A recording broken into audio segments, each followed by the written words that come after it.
I understand why that's necessary and completely support it, but to make sure that it gives a protection that it clearly states, not just that it's our intention, but the language clearly states that cameras are Yeah, and mic. the answer is, I believe that it does. It says during distance learning, and if a student is not engaged in distance learning, then the camera should not be on. Okay. And what we could say during distance learning, that means during the That school means year? during that, yes, that it literally means during distance learning. So if you're not engaged in, if it's, 4 in the afternoon and it's not during distance learning, there is no reason for turning the camera on at 4 o'clock in the afternoon. And just another clarification, even if it's during distance learning, is the language clear enough to say that a teacher or the school district can't turn on or access the camera or microphone without the permission of the student? In other words, even if it's during my math class time, Right. that if someone has turned off their camera, that it can't be turned on by the school during that time. In other words, they could ask the student to turn it on and the student could turn it on, but not that it can be turned on. So yeah, I'm giving you a And hypothetical. in answer to your question, no, it was not. It was not written with that in mind. And if the committee wishes to have it in mind that kids don't have to turn on their cameras, the committee needs to make it clear to kids, you don't have to turn your cameras on if you don't want to. I would ask the administration at the high school to respond to that point. I And was I just see going to that make a technical point. This is Sean. Here, Um, and yeah, go ahead, Sean. We can't turn on the camera from a technical standpoint. So we cannot force the camera to turn on for the students. So just, they have to initiate the camera being turned on. I just wanted to make sure you were aware of that. Yeah, I'm just going back to Catherine's question, and I'm glad you raised it, Catherine, to make sure that we're building in language that says students need to be able to use their cameras because we need that for this to be done effectively, as Mr. McKenzie has said, but to make sure that we're not overstepping by turning them on without any sort of knowledge or consent or awareness. And I appreciate Mr. Cole's clarification, but I think that the school committee needs to clarify, for example, can a student say, no, I'm not turning on the camera for algebra class. It's none of your business what I'm doing. And I think the administration, particularly the high school administration, needs to understand whether there is any recourse if a student says that. Something, just I'll give a parallel example. In the classroom, a teacher asks a student to take their hood off. Teacher asks a student to participate in an activity and they refuse. The implication is obviously we're trying to sustain relationship and explain to a student the reasons why, but at a certain point, students' refusal could turn into essentially insubordination, and there's consequences for that in the behavior code. And I have no idea where we want to go with this, and I think that's where the committee work has to be. But I can tell you that one of the great frustrations in our classrooms is the lack of levers to do what we know as adults that students need to do in order to effectively engage in learning. And in the absence of that lever, then we're hamstrung as people responsible for providing a quality education. Thank you. Mr. Lefkowitz?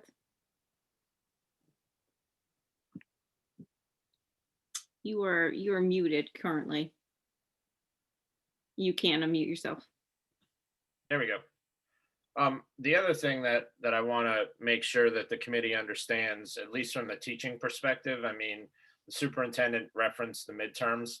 The way in which we had to conduct midterms at the high school this first semester was extremely frustrating from the teaching perspective because students did not have to have their cameras on, which means that, again, I don't want to come out and say that I'm accusing students of cheating, but without being able to see them on camera, and every single student in the high school took their exams at home.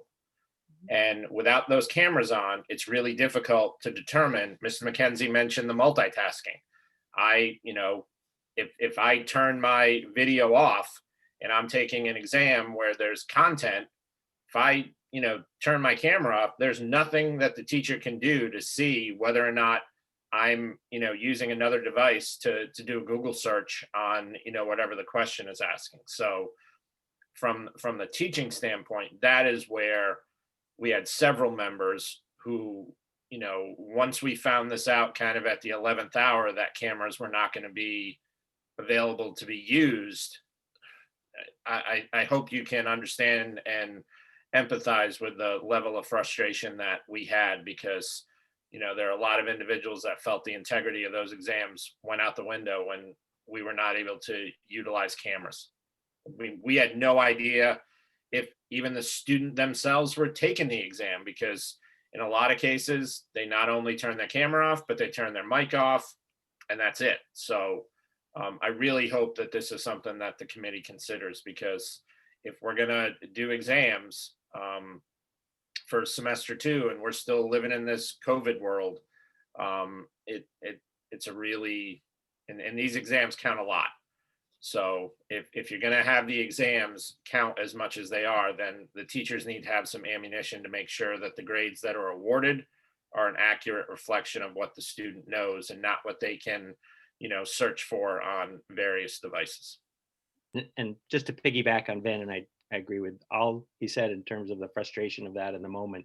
One of the things it's challenged us to do as a high school in particular is, and I think this is I call it a COVID positive, something that's going to spin out, is it challenges us to reevaluate how it is that we assess going forward. And I think there have been multiple circumstances that have challenged us to do that historically, but I think this is one of the greater challenges, and that's not easy. We're interested in getting real understanding of students' readiness to take on subsequent concepts, to layered concepts, things that are spiraled where they demand a foundational knowledge in order to be successful going forward.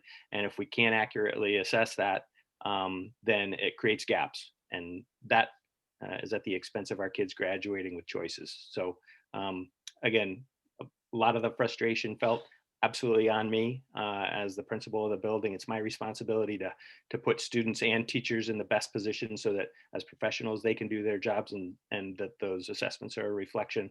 And we're going to work hard as we kind of work through questions of policy related to cameras and what have you, as it relates specifically to instruction, to ensure that assessments going forward are reflective of what students know.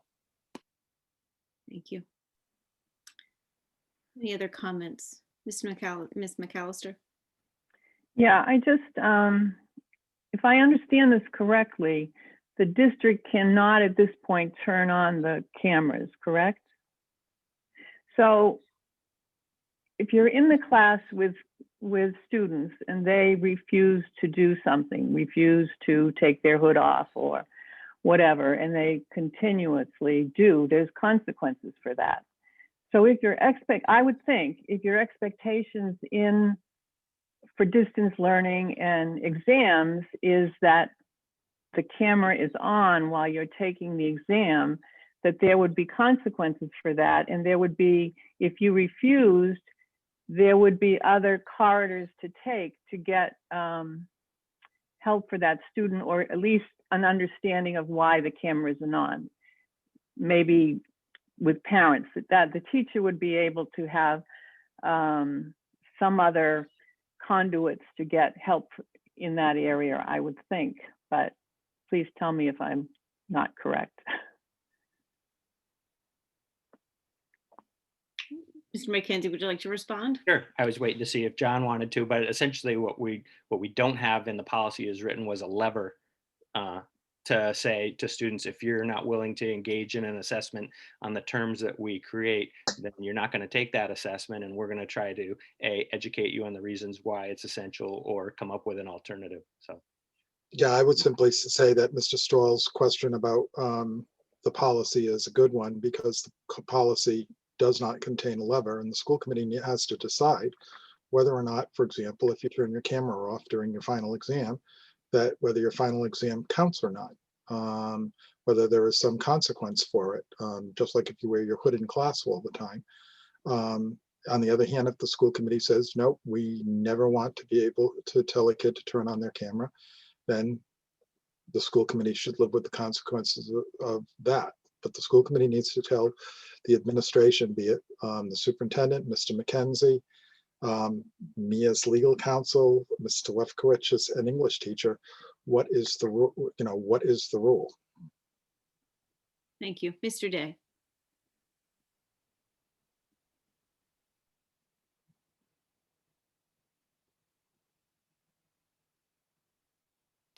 I was going to speak, but I think we're beating this thing to death here, and pretty. To me, this one sentence is pretty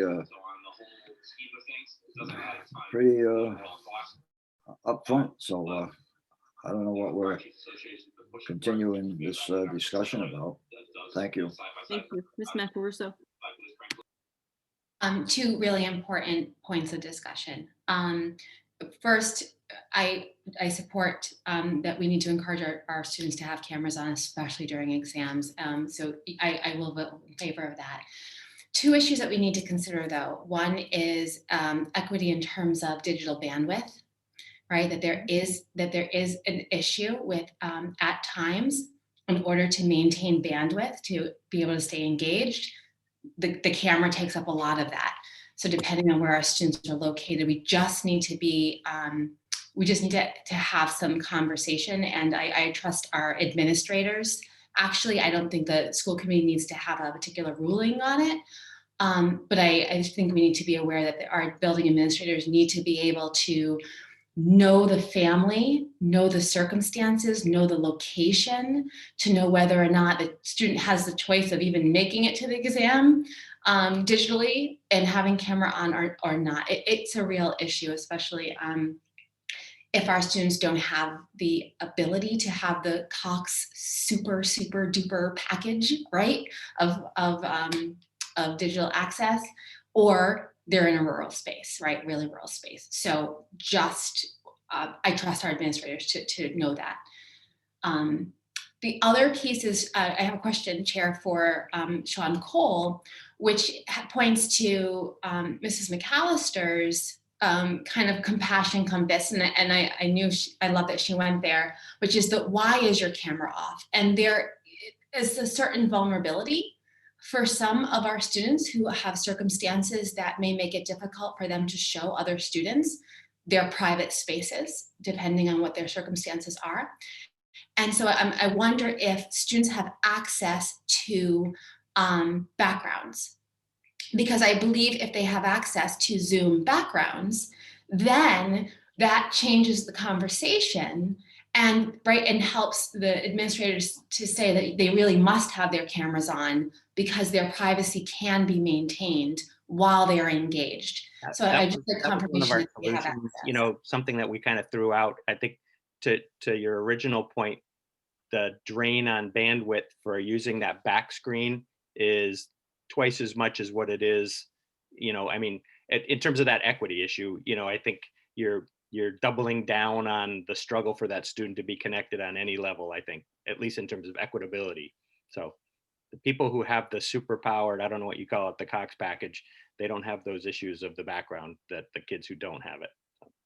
And you do also run into the issue of inappropriate backgrounds from time to time. Like, that's why sometimes you end up disabling backgrounds in general. But I mean, that's just a feature of the meeting. So it can be enabled, just like it could be enabled for these meetings. I think more importantly to your point, Lisa, that if there are circumstances that make it difficult for a student to engage face forward in a conversation, I really have confidence that our support personnel, whether it's school counselors, the teachers through their conversations with students, our school social workers and psychologists, that there's an awareness that comes to that, and there's grace and accommodations that can be made or consideration. And the other part too is that we work through a process where kids understand that we're working towards a growth where they feel comfortable doing that. And this is an essential part of learner qualities that translate into you earning a high school diploma, being actively engaged in our schoolwork. So in some cases, yes, I think there are real challenges, but having those students communicate the reasons why, and us as support personnel, making sure that we're listening carefully and understanding families and reaching out to understand what the reasons are and seeing if we can solve those problems. I know Mr. Zenya and myself have reached out and purchased Cox packages for families who really struggled with consistent Wi-Fi. We don't hesitate to do that as we understand the needs are. And I think if families in particular are struggling with the technology, we're ready to try to support that, because I think that equity piece is critical on a technological level. Wonderful. Thank you. And thank you for just having that conversation. I wanted to make sure parents and the public understood that that's where our compassion encompasses. Mr. Stoll. Yeah, in terms of Mr. McKenzie, Craig, you called it a lever, you know, some sort of mechanism, some sort of way to be able to enforce or even discipline if that becomes necessary for the lack of engagement. You know, I think that's a really important piece. But what I'm wondering is if we can pass this as the general statement. If we pass this as a general statement, we're saying this means that the district can say you need to turn your camera on. Then if they don't, can we just then, do we need to pass anything more specific, or can we simply say, well, then the building administrators, the teachers, and then through the administrators have the same ability that they do in the classroom to just. I'd be happy if that was the case.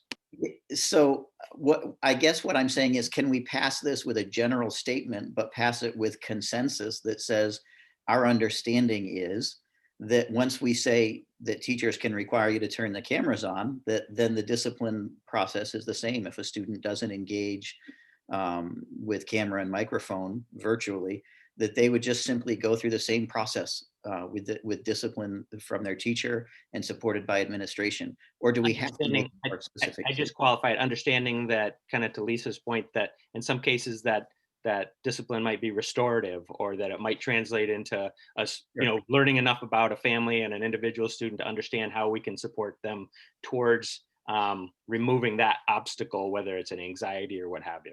Sure, but I know you would do that in the classroom as well. You know, you would do the same thing if there was an issue in a classroom with a student keeping their head down and you weren't sure why, and you found out they lost their front tooth that day and they couldn't get dental work. You know what I mean? You would take the same approach. And so can we just simply extend that and say, by passing this, we're empowering teachers, and then with the support of the administration, to take the same approaches to managing and disciplining for lack of engagement? I would be in favor of that, is what I'm saying. Gina, did you have a response? So what I would say is, yes, we can, with the idea that we always let parents know if they're unhappy with the decision. And typically the high school is very good about being collaborative with their school team and coming up and having student voice in on that conversation.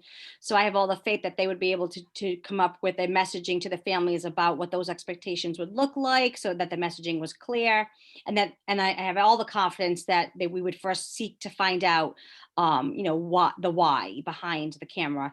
And then if a parent was ever unhappy, as always, they can appeal their decision of the high school decision to myself. And if they're unhappy with my decision, they always have the ability to appeal to the school committee for another conversation. So that's always the practice. Thank you. Dr. Callahan. Thanks, Chair. My understanding on terms of the revision, that this was just language that would be added so that our teachers were effectively indemnified in terms of the cameras being on and their engagement with the students, because our policy didn't have that exemption for distance learning previous. And then I guess that's my understanding of it. So I'm fine with the language of it. I'm good with it. But in the business section, the first item is the task force creation to address this. And so I'm wondering if we're bleeding into that discussion, and if so, maybe I would recommend that we just focus on the revision as it is now. If people have augments to the language that they want, go ahead and make that motion or amendment to the motion, and then we can take it up in the task force, because I think there's a lot of really good content and discussion taking place, but it might be out of scope at this point. Thank you. Mr. Abbott. What would happen if a parent objected to a camera being operated within the home? Mr. Anderson. Here's my recommendation. In the short run, that you adopt the policy here as recommended. In the longer run, and the longer run being not very long in terms of time, as part of the next agenda item, that you look at codifying what the consequences would be of not doing it. I agree with Mr. McKenzie very strongly that you do need to have levers in order to make this work. Our Department of Education, and I don't want to bleed into 2 items away, lives in a very prescriptive world where they are not terribly supportive of local school committees.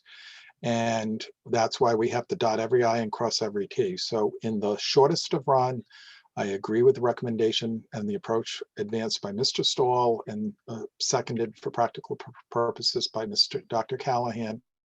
But I do think that there is still work to be done and stuff to be talked about by a task force with a really short turnaround time. Thank you. My question. In terms of your question, I'll be honest with you, I would want to sit down and go back through the discipline code. I would want to sit down with Mr. McKenzie and say, okay, show me in the discipline code what happens where if a student doesn't wear a hood. So what I'm going to tell you is this probably gets you to third base, but whether it'll get you to slide home in that circumstance, I'm not going to be able to answer on this Zoom call without speaking at length with Mr. McKenzie and Ms. Spaz. We do have policies, though, that, for example, indicate that you can't disrupt a class or that you can't wear a hood in class and so forth. And I would want to talk with them as to their applicability in this particular circumstance, particularly the disrupting the class. What if the parent objected to a camera being on in the home? Maybe they have old furniture, or they feel embarrassed. Sure, and I understand that, Mr. Abbott, and I would respond by 2 ways. One is that there is nothing that prevents the student from participating in school most days. Alternatively, there are other, ways that, families on an individualized basis. Again, I put my faith in Mr. McKenzie and Ms. Spaz, that if there's a circumstance like that, we will come up with a workaround for that particular situation. This policy is not directed at the child who, is ashamed of their battered furniture in their house or they're peeling wallpaper. This is directed at the student who probably begins by cursing at the teacher and then says, you're not going to make me do this. I can do anything I want. And then puts themselves on camera, but perhaps leaves the audio on so that the teacher and the rest of the class can hear what the student has to say. I mean, it's Mr. Abbott, in either of those circumstances, I have a lot of faith in my team to look for ways that we can work around and support those students and those families to make engaged learning, in-person learning, face-forward learning, and distance learning viable for them. So I also would point out that if that was a situation and Mr. McKenzie fell on his face and didn't do what he just promised to you, as the superintendent indicated, the parent always has a right to come to the superintendent. And if the superintendent falls on her face next to Mr. McKenzie, then they always have a right to come to the school committee. Mr. Anderson, that only happens to me when I move laterally. If I'm going forward, I'm not kind of going down. Thank you. Mr. Hale, you've been very patient. Thank you. If you'd like to speak. Hello, can you hear me? We can. Okay, thanks. I completely understand where the teachers and the administration are coming from with being able to moderate and engage with the students. I can't help but feel real uncomfortable with having consequences. It's one thing to tell a student in a classroom to take their hood down when they're all sitting in the same classroom, and the consequences, okay, you told me to take my hood off. It's a different thing when they're at home, and everyone, first of all, we're dealing with a very, very unusual circumstance that all of us are trying to, even as adults, we're trying to come to grips with and try to understand and navigate this ourselves, and we're struggling with this in many occasions. You know, I'm on meetings like this all the time, and you know, half the people turn their cameras on and half the people don't for whatever reasons. And so I just think we need to be really careful. Sure, I like the idea that hopefully the teachers and the administration can engage with the students if they do refuse or if they're uncomfortable, but you're also expecting that students are going to be open to that engagement. And, you know, we know this, we've all been there, that there's plenty of circumstances where we don't want to talk about the thing that makes us uncomfortable. So I don't know the reason, I don't know the answer to this. You know, looking, you know, trying to force students to do something like this in an unusual time, I think is a difficult situation. And I just, I hope that you decide to give plenty of ripcords, you know, plenty of alarm bells for these students. If you're going to implement something like this, and I understand the need, give every possible opportunity for these students to opt out or to get parental input or something like that, just to try to help the kids, you know, make it feel like you're not just a bunch of adults pushing some more rules on them. That's all. Nope.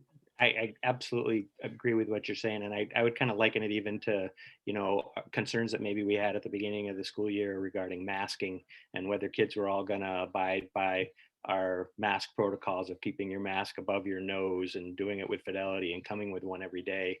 And when we went into that beginning of the school year, not knowing, we were humbled by the investment of the students in doing the right thing. But secondly, we made it clear, and it was made clear at the district level that the first step was education and getting parents and students involved and helping them to understand that what we were trying to do in masking was sustain in-person learning as long as possible. And I think those types of conversations, you know, a consequence doesn't always have to be punitive. I think to Mr. Lefkovich's point, one of the consequences in exam week could be that, well, you're not going to take this exam under these conditions because it's inequitable, first of all, and I can't verify the integrity of the exam given what's happening. So we would come up with an alternative. You would come in person and take the exam at a time that we could arrange for you, you know.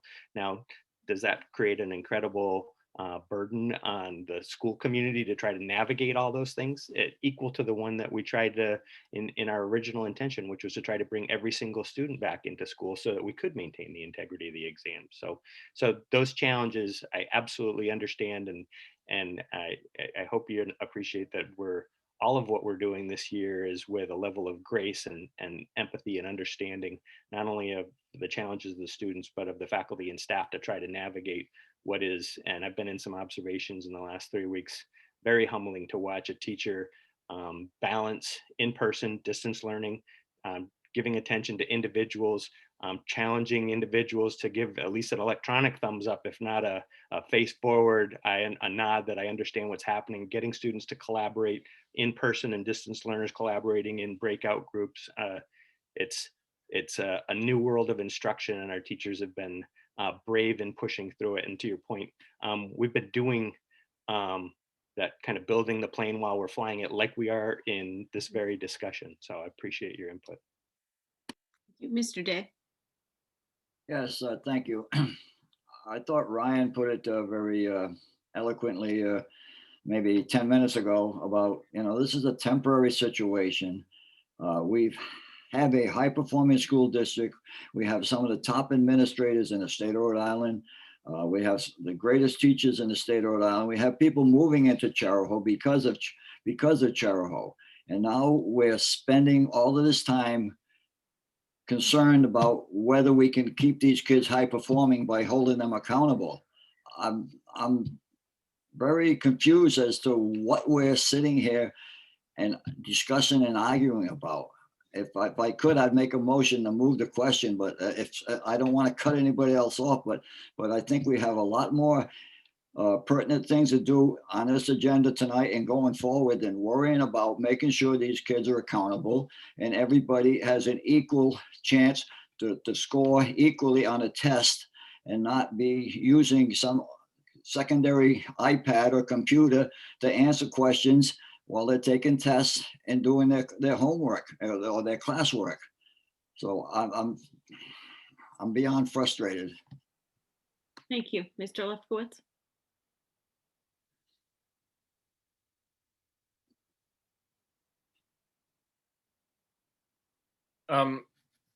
Not trying to add to Mr. Day's frustration.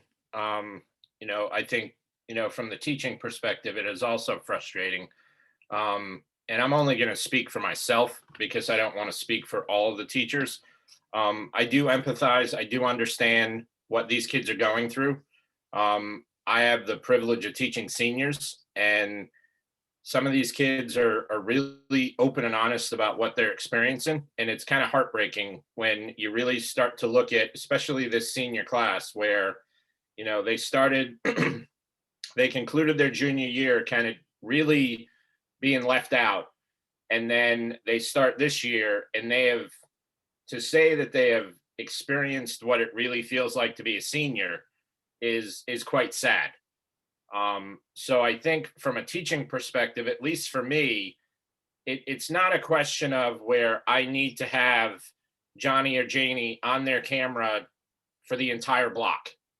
But I think, to Mr. Day's point about the high performing and whatnot, if it is going to be a case that we have to assess, I think it's fair to say that we need to be able to see that it is the work, that you are the one doing the work.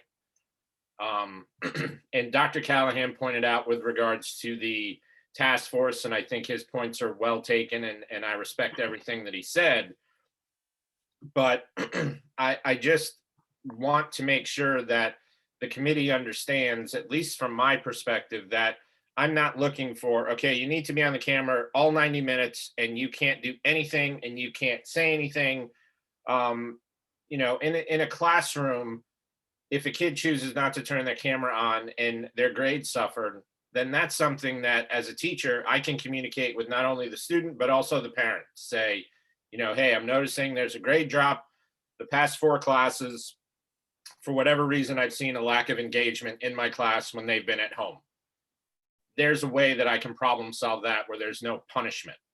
But when it comes to assessment, if we're going to hold on to the exams, and I know that there have been other districts that have said, you know what, we're going to forego exams, maybe because of issues like this, I do think that there needs to be a very unified message to the students. And I'm trying to be respectful to everyone else's conditions and needs and whatnot. But if these exams are going to be so important and these assessments are going to be so important, then I think there has to be a very clear message from the district with regards to those types of assessments, because we get limited time when we administer these exams. And if it gets into a case where each teacher has to kind of figure out, Johnny is not turning his camera on, I would much rather be able to say, okay, you're not turning your camera on, so you're going to be put to the administrator, let them know that during the exam block, you refuse to turn your camera on. I don't have to deal with it anymore, and I can focus on the kids that are actually following the rules. So I hope that's clear. And Mr. Day, if I added to your frustration, I am extremely sorry. I appreciate the comments and agree with you on many of them, including how important exams are at this time. Donna Chambers, do you have a final comment? You're on mute. Okay, sorry. And I don't mean to prolong this anymore, but Vin just said exactly what I'm thinking. We're only talking about the fairness and the equity of the assessment period. We're not talking about spying on kids. We're talking about making that assessment mean something. And if the kid isn't there to be face to face with the camera, then they are not willing to take the assessment as far as I'm concerned. I think it's a moot point. I think we need to move on and just say, give the teachers the right to assess appropriately and make sure the student, the actual student, is doing the performance that is expected of an assessment. Thank you. That's it. No, I appreciate the comment. So I think we've all had an opportunity to voice our opinions. I think it's time to move this to a vote. Are there any further comments? Okay, those in favor of this policy, the amendment to this policy? Okay. Are there any opposed? Okay, and I'm going to abstain. Thank you. All right, on to business. Catherine, no one opposed? No? I did not see any opposition, no. Okay, thank you. Thank you. So for our next item, it's the creation of the Responsible Use of Technology Policy Revision Task Force. This will be the task force that takes on a lot of the dialogue that occurred here just a little while ago. And I would like to know, Catherine, if we could think through a school committee representative who would like to be a part of that task force. Was that a motion, Gina? It is a motion. Well, not, I can't make a motion. It is a recommendal for a motion. I moved the motion. May I have a second? Second. Seconded by Donna Chambers. Okay. This is open for discussion.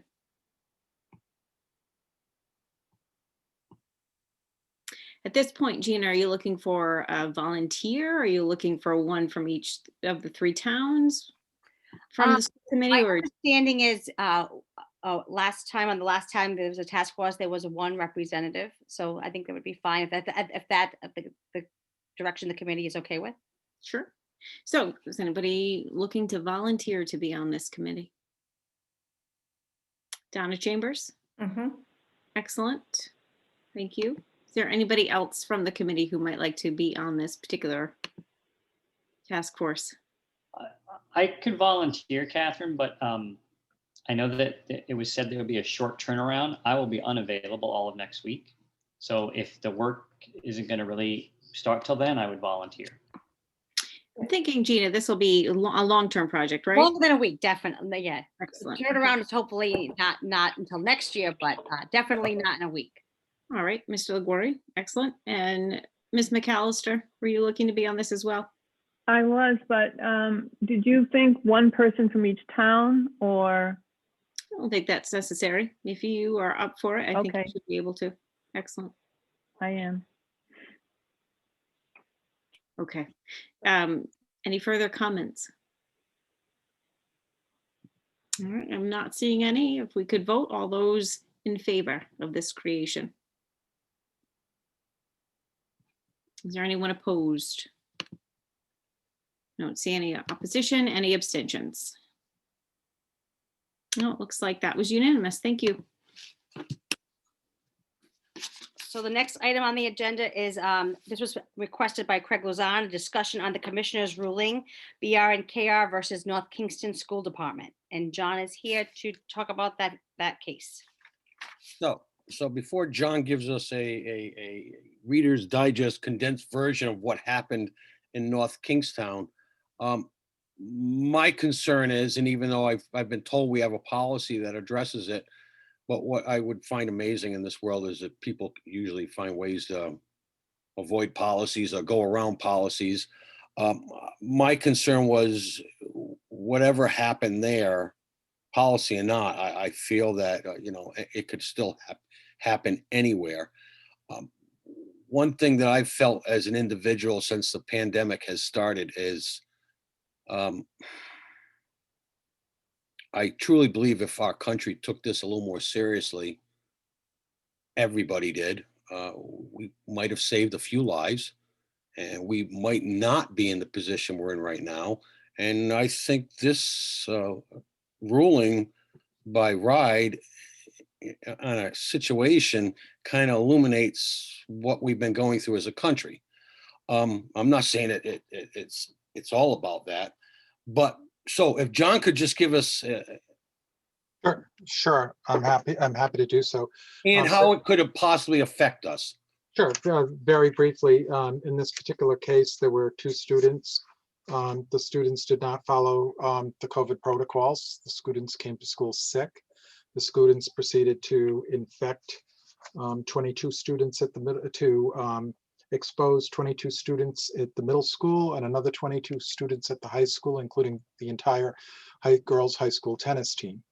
The superintendent, the principals suspended the students afterwards, essentially to send a message to the community that these are serious, infecting 22 people. And, I also want to say, we know that 22 people at North Kingstown High School's junior class were middle school were infected. We don't know how many people those 22 students at the middle school went home and infected parents and grandparents and elderly neighbors and so forth. So at a minimum, North Kingstown suspended the students as a result for a period of time, essentially to send a message to the community that we take the COVID protocols very seriously here, for the reasons, frankly, that Mr. Luzon has indicated. And I want to say that, I agree with Mr. Luzon that if we had followed a few rules earlier, there'd probably not be as many people who are dead. The commissioner, however, objected to that, and the commissioner ordered those children back into school immediately. The North Kingstown School Committee chose not to appeal the decision of the commissioner.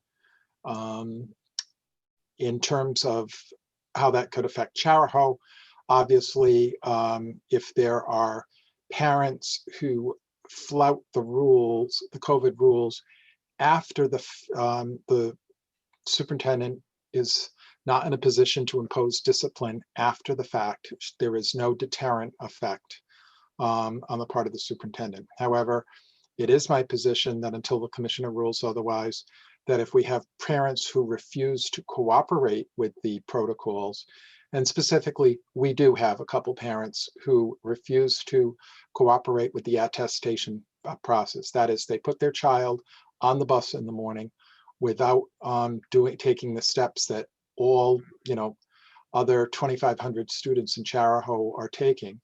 That we do have a remedy for that, and the remedy for that is to say, until you choose to complete the COVID self-attestation process, you're going to be on distance learning. And that is not the case, what happened in North Kingstown, but it is an effect here in Charahoe. I would caution the school committee if that goes to RIDE. Who knows? I mean, I think it's very ironic that the folks at RIDE who put this decision together all work remotely and do not work in a school building and deal with children at all. But again, nothing surprises me from RIDE. Thank you. So- Mr. Abbott.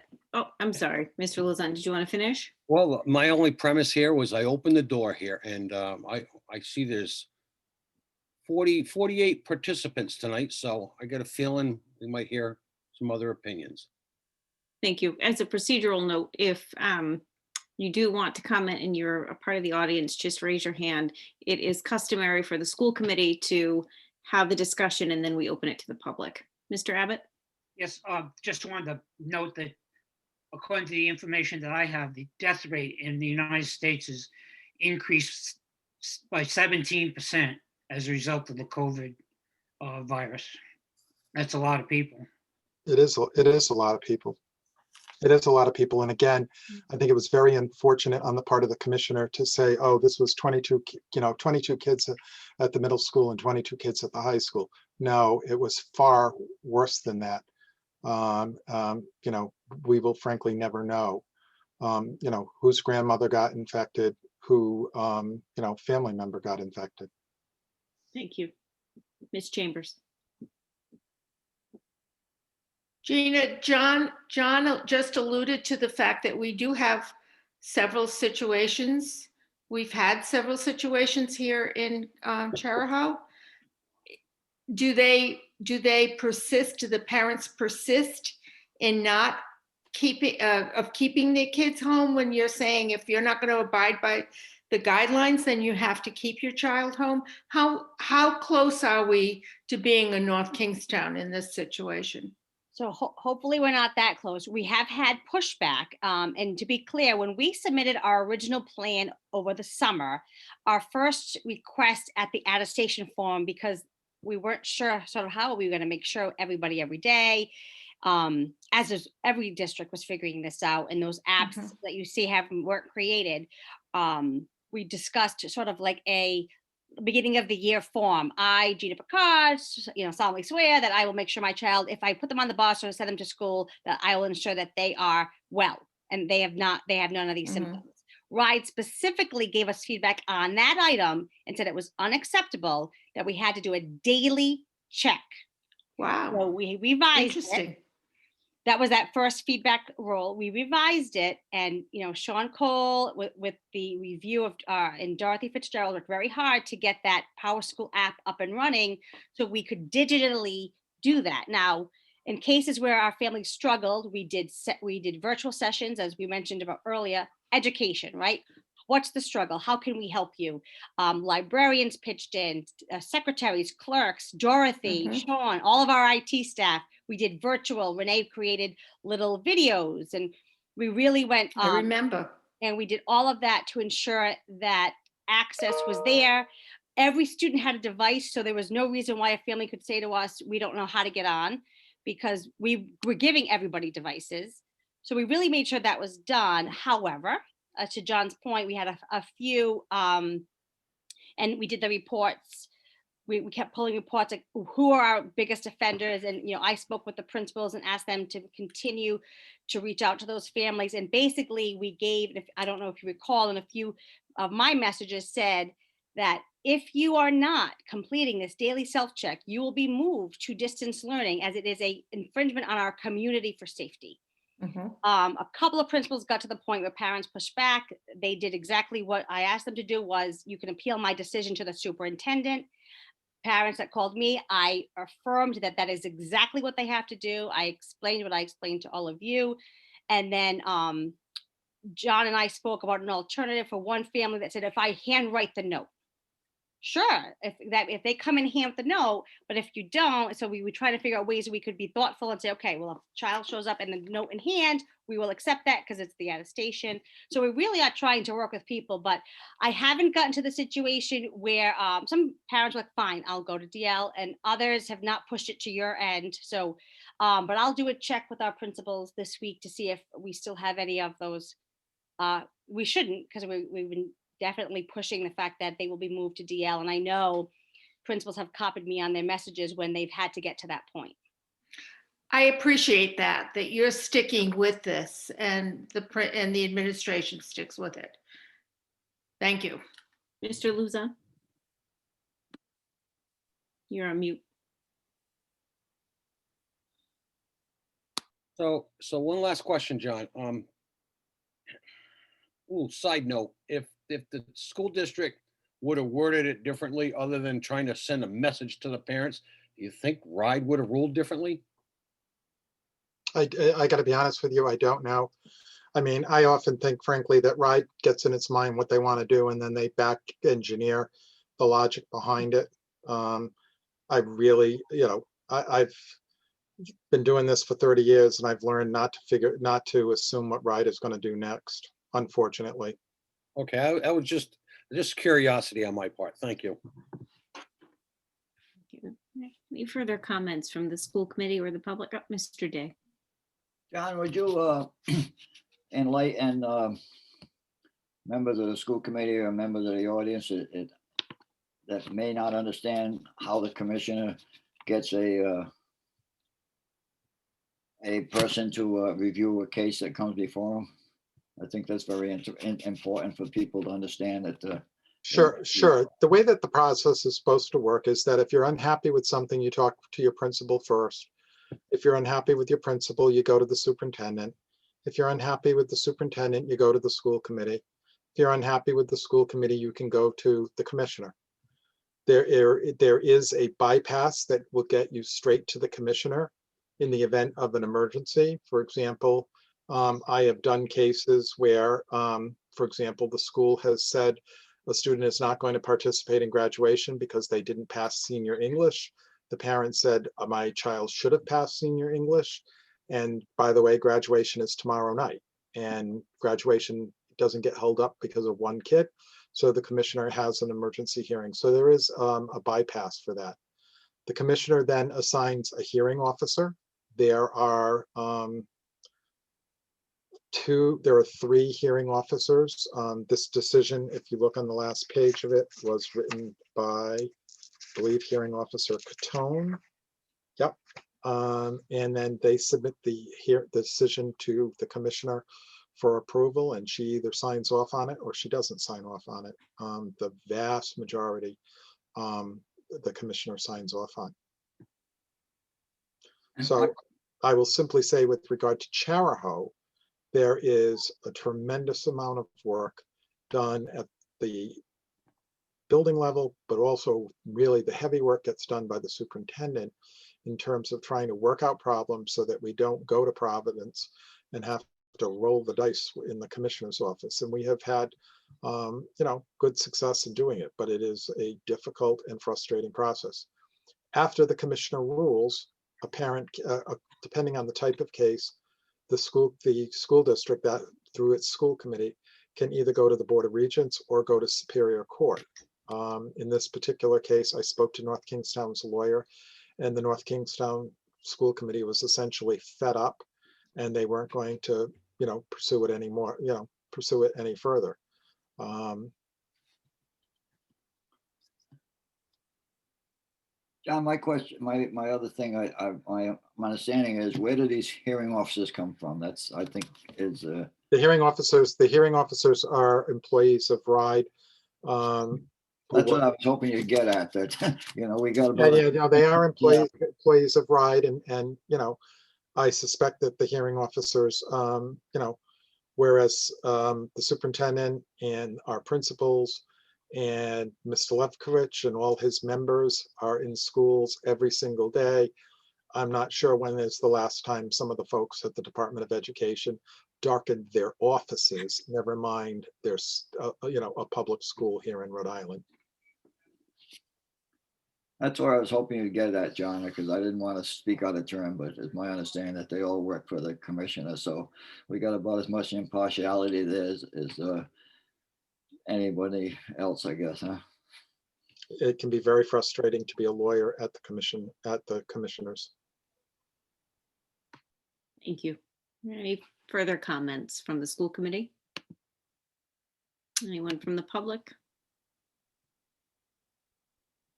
Craig, you ready to end this discussion? You good? All right, thanks, everybody. So the next item on the agenda is the recommendation of a 2021-2022 school calendar. So I have provided 4 different options for consideration. Option 1, and each one of your calendars have the option to the top left for your review.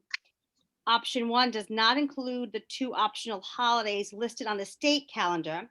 They were not included as holidays on this calendar and have students attending school on December 23rd. The state calendar has this as an additional day off, but is added on as an additional day in June. So option 1 represents the typical calendar that has been presented in Charahoe in past years. Option 2 includes including the 2 optional holidays. Let me make sure I got my space, but is added on at the additional days in June. So you'll see 2 more days in June than you'll see in option 1. Option 2 includes the 2 optional, option 3 does not include the 2 optional holidays and no school on the 23rd. And option 4 includes the optional holidays and no school on the 23rd. Thank you. Is there an option at the administrative level that you would prefer? So I know it gets tricky because as you all know, and I don't want to get into the snow debate, but as the calendar gets pushed out further and further, the days at the end of the year, as you know, the state law does not allow us to move into July, which is why you'll never see a school day in July. But if you look at option one, we would already have a last day of school at June 17th, which is usually a good end, right? Because we all know how extremely hot it gets. And we also know if we add 2 days, the Monday and Tuesday beginning of the week sometimes gets hard to get them back because that weekend is tight.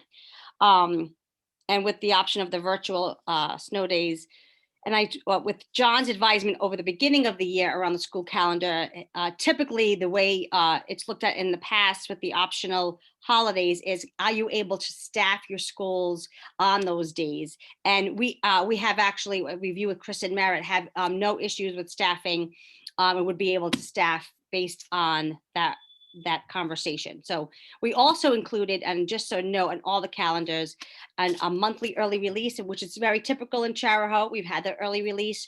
We did feel, well, this year is a different year, and we're trying to give our teachers the support they need to really be mindful of their planning, and they very much have appreciated that and have found good use of that time. And I think the administrators would say the same.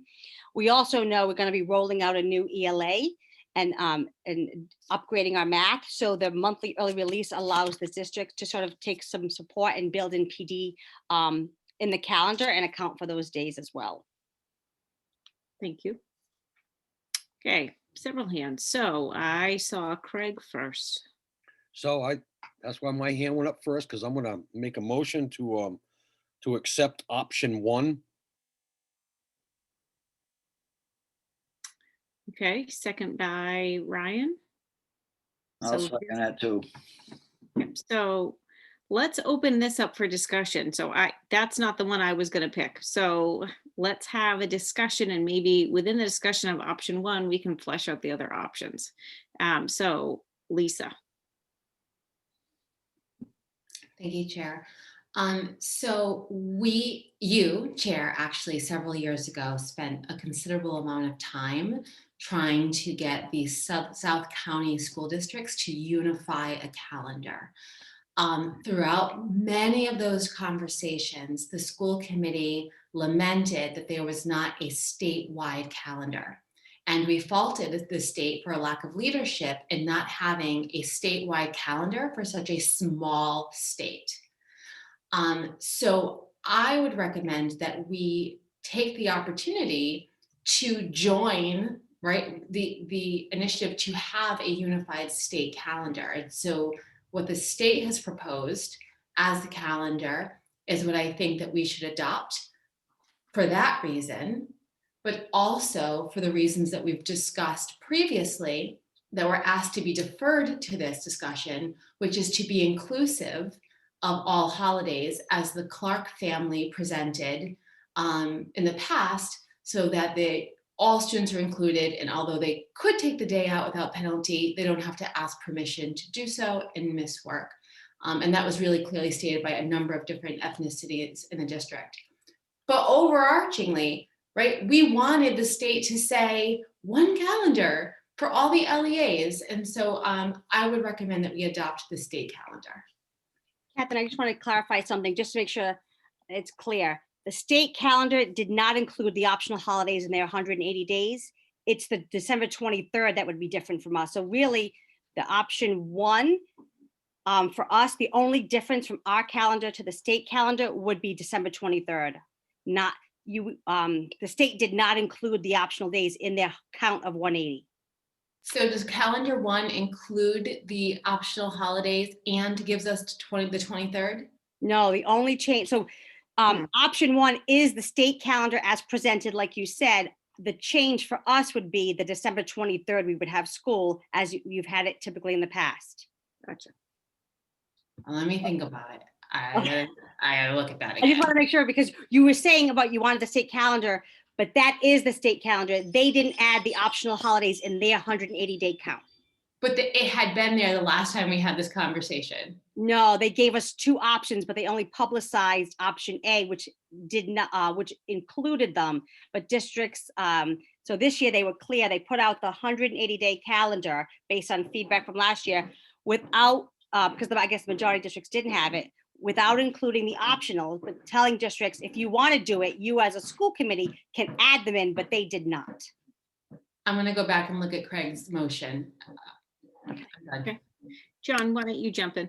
Yeah, I just want to say, oh, hang on.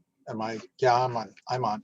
I just want to make sure that I really stress that this should be based not on, which religious groups we like and which religious groups we don't like. Because, for example, the calendar that some districts use that recognize certain religious holidays and other not religious holidays. For example, none of those calendars recognize Greek Orthodox Easter. I don't know if anybody on the school committee has members of their family who are Greek Orthodox. I do.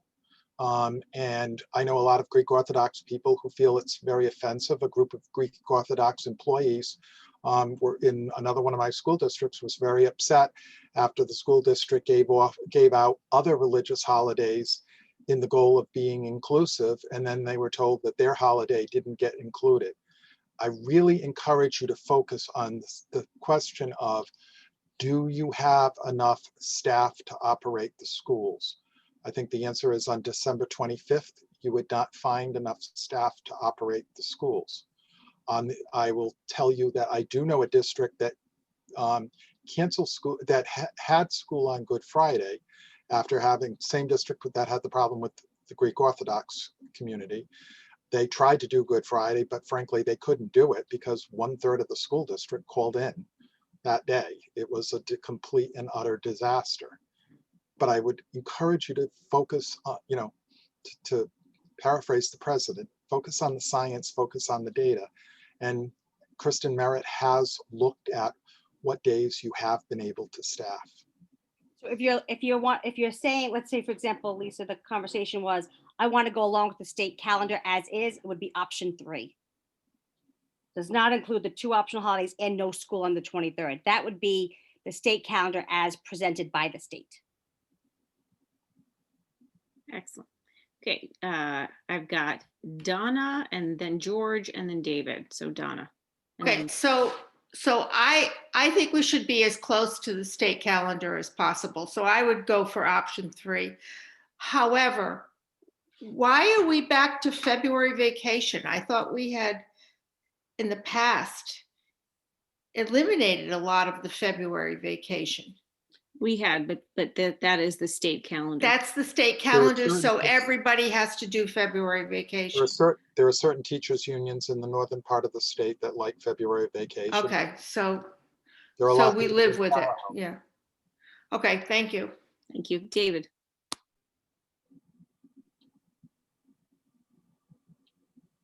When you say David, Catherine, were you talking about me? I am Dave Stahl. Yeah, I didn't have a hand Oh, I'm raised. sorry. I thought, okay, good. Skipping you.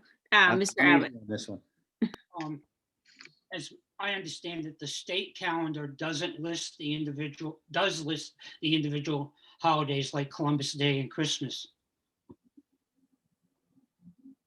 And whereas Charahoe doesn't.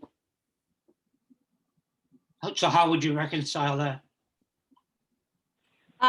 Because what we did, George, was that for our families, what they want to know typically is when is there school and when is there not school. So that's why we went with no school and then school.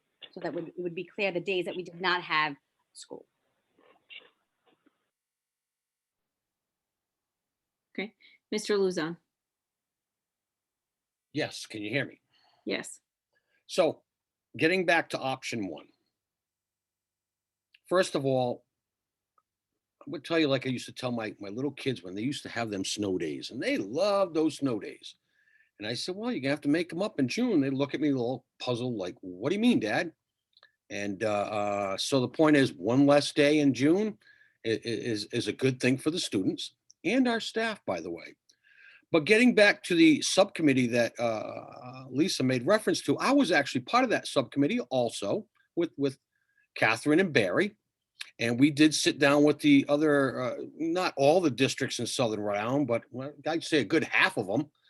And we weren't trying to get to abide to the state calendar. We were just trying to establish a calendar from the sending districts to our CTC.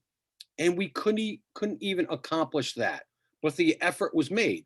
So option 1 just to me seems it's the best thing for Charahoe. So I'm just going to leave it at that. Thank you. Are there other school committee members who would like to weigh in? Okay, Mr. Waterman? Good evening. Thank you. While it's related to the school calendar, it's more related to this year's school calendar. So I just want to thank the superintendent for the decision on a 1-hour delay. I know it appears I saw some schools went to distance learning today, and it was kind of a storm that maybe didn't happen. So I want to thank you for exercising it. 1-hour delays, or in this case, no change to the calendar, because I know my fear is that distance learning days become a very easy fallback, and maybe we don't, maybe we make the call a little earlier. So thank you for that. I do have some questions surrounding this calendar. I see it as a 180-day calendar. However, I see a number of both state, I'm assuming SPD is state PD, and DPD being district PD, counting as school days. So I don't know, are we allowed to go back and forth in this format, or do I just say all my pieces and then? No, this can be more of a conversation. Thank you. That is actually correct, Mr. Waterman. So in the world that we live in today, asynchronous learning is now, as we know it, where the students are not, so the state PD days are what, based on the RIDES framework, teachers are doing professional development, and then it allows students to work asynchronously throughout the day. And there are days where the same thing could happen as well as the district. We just have to make sure the guardrails are there, and that the messaging, and RIDE resent that messaging out, and I continue to review and share with our administrators. But yes, if we can ensure the asynchronous, that we meet all the marks for asynchronous, that we can count those days for instruction. So for example, our early release time, as long as we have the 3 hours of live instruction, they will also count those. Those will be considered. And that's been some of our conversations with admins, even around the snow debate, about, the flexibility for teachers to move from the 3 hours and then into asynchronous, to provide sort of that balance, if you will. But we're still sort of working out and learning as we go. So I guess my question then, in both option 1 and 3, I see 19 days, and I apologize. I don't mean to put you on the spot. I just saw this evening. So I see 19 days, which is putting school days, or at least one school day, before the kids have even been in session. So for district, Gina, can I just interrupt? Our district PD days are not counted. The students, those are not counted as student in-school days. So the 180 days does not include our district PD days. The teachers have to work more. Right, so when there's no instruction on district PD days, but there is instruction on state PD. There's asynchronous learning on state PD days. So in the 180-day count, our district PD days are accounted for on our calendar. So in the month of September, I see the first day of school for the students is the 7th, and that's 4 days that week, 5 days, 5 days, and then 3 days. So school starts on the 7th for students. So they're really, So I see 17 days of school there, not the 19.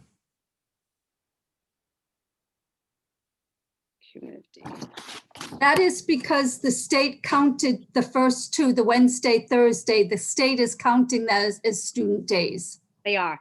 The state is the only state allowed to sort of waive and consider them days, and we don't have that ability unless we put in a waiver.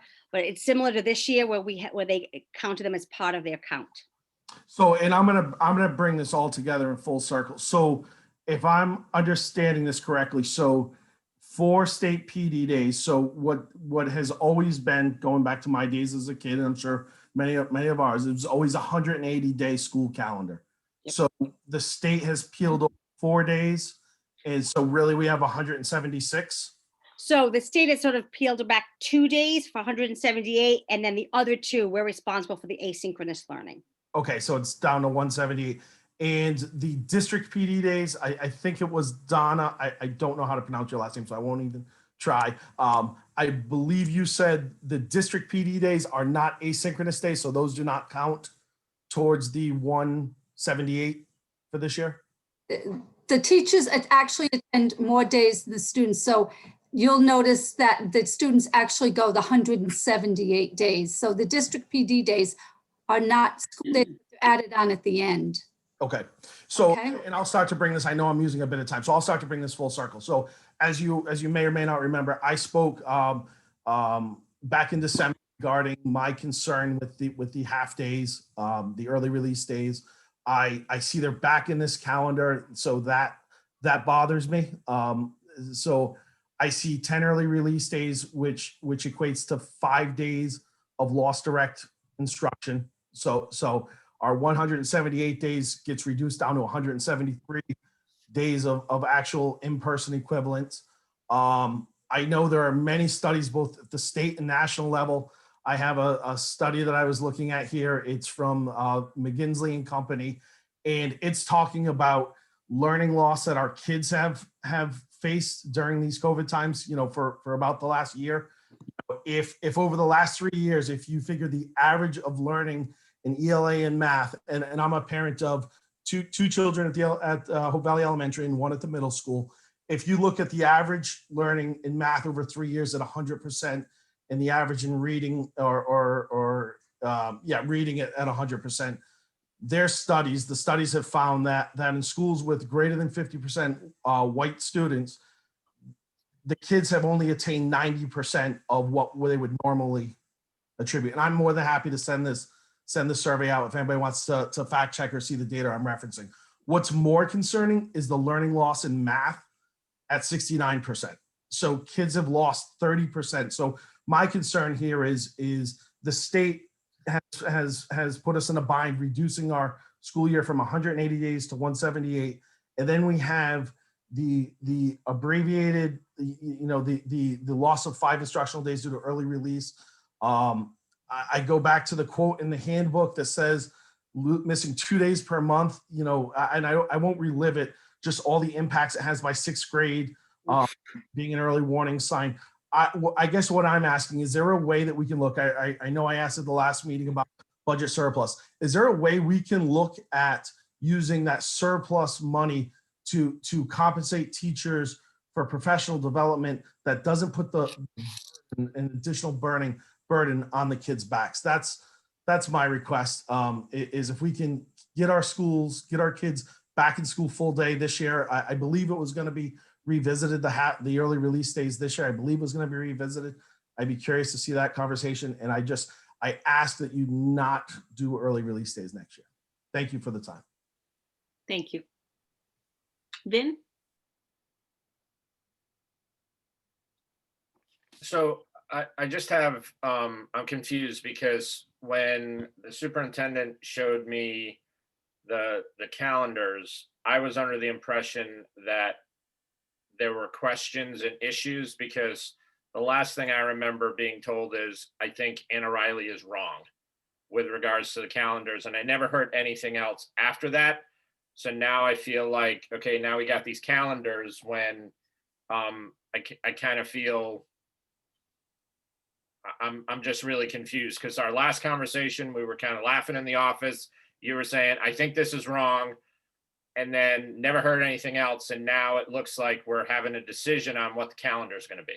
So we had a RISA meeting today, Vin, it was literally today, and she clarified with the superintendents that this calendar, because she had mentioned that Wednesday and Thursday, she had said we would have to do asynchronous. And the question the superintendents had were, how would we do asynchronous if no one's met their children? We were very confused by that.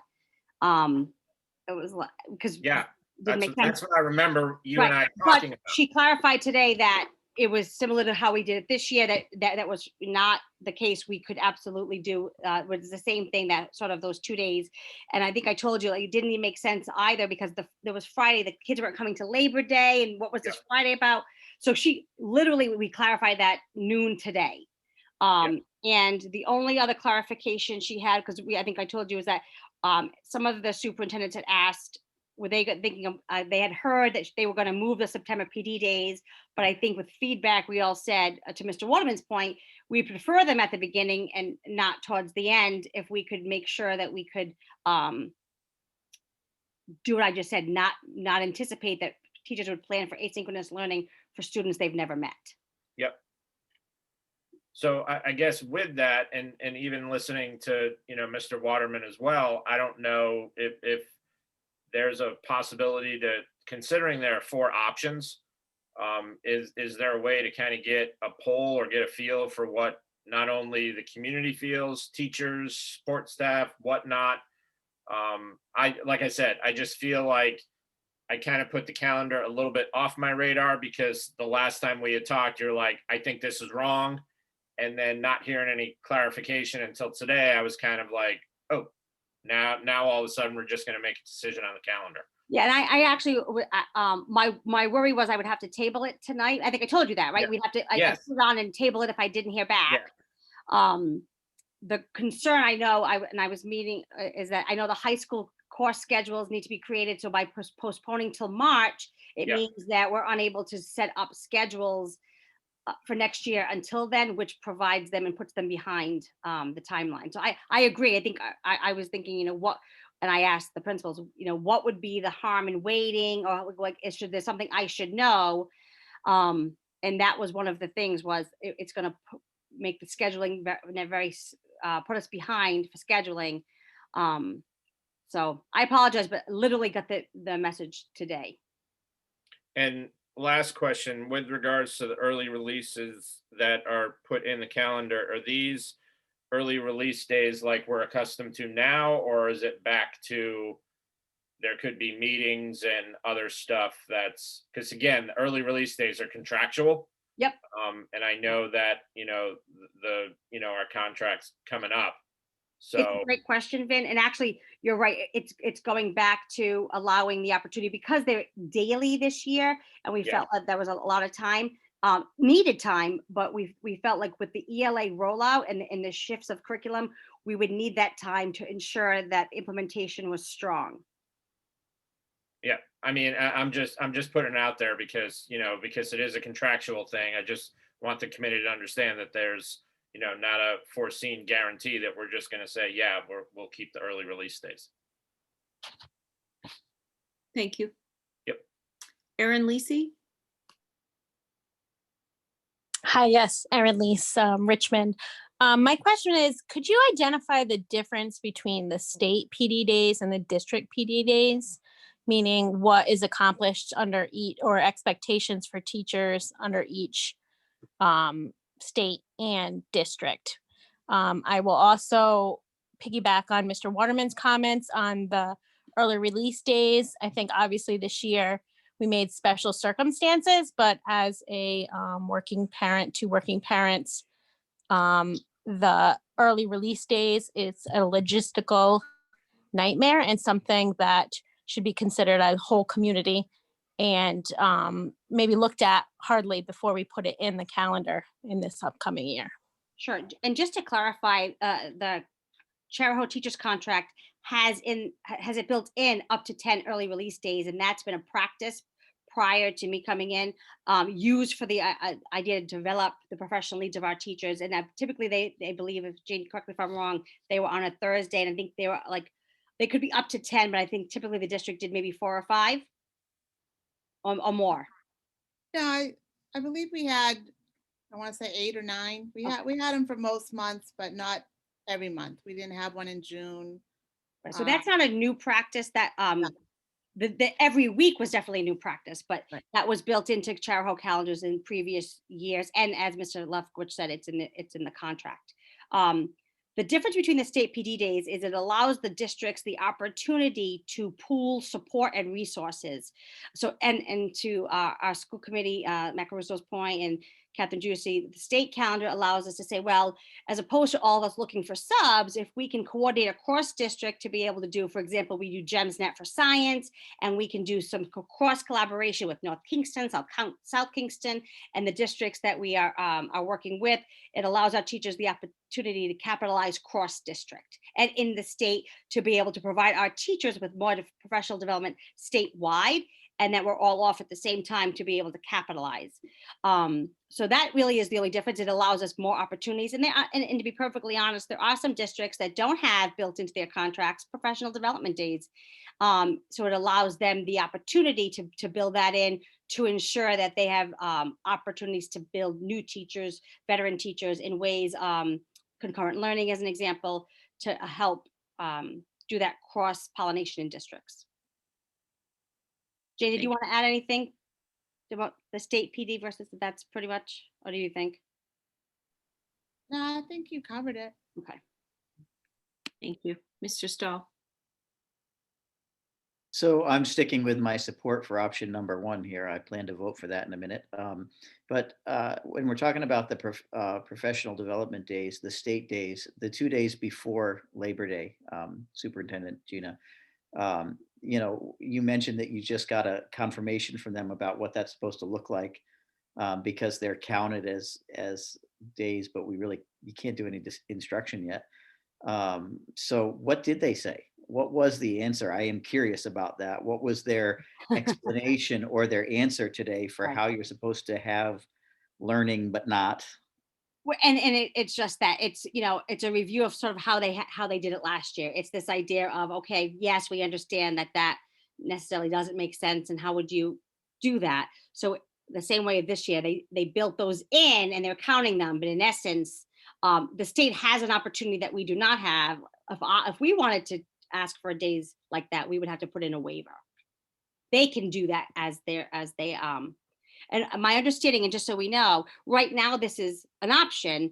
They did let us know that there could be opportunities where coming up, depending on how this plays out across the state, because the question was asked is, are you looking to make this an executive order for next year? And they said they're not, but they may need to think about that should there be concerns statewide. So basically their explanation was, yes, it's not possible. No, it doesn't make sense, but we are allowed to do it, so we're going to. And just don't worry about it. Don't do any instruction. That was basically their answer, is what I'm hearing. So, which I'm still voting for it. It's 178 days instead of 180, and I'm still voting for option one. But that's an interesting response from them. Thank you. Mr. Waterman.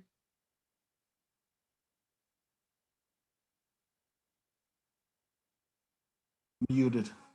No, you're good now. There we go. Thank you. So I believe, and I'll be brief, when I last spoke, it was said that the state PD days and district PD days don't count towards the 180. The state PD days do. Okay. So in November, in the month of November, and I'm looking at option one right here, I see in blue 17 days. But I don't, unless you're counting the district PD day as a day, I don't see where the 17 come from. I see 4 in the first week, 4 in the second week, 5, and then 2 and 2.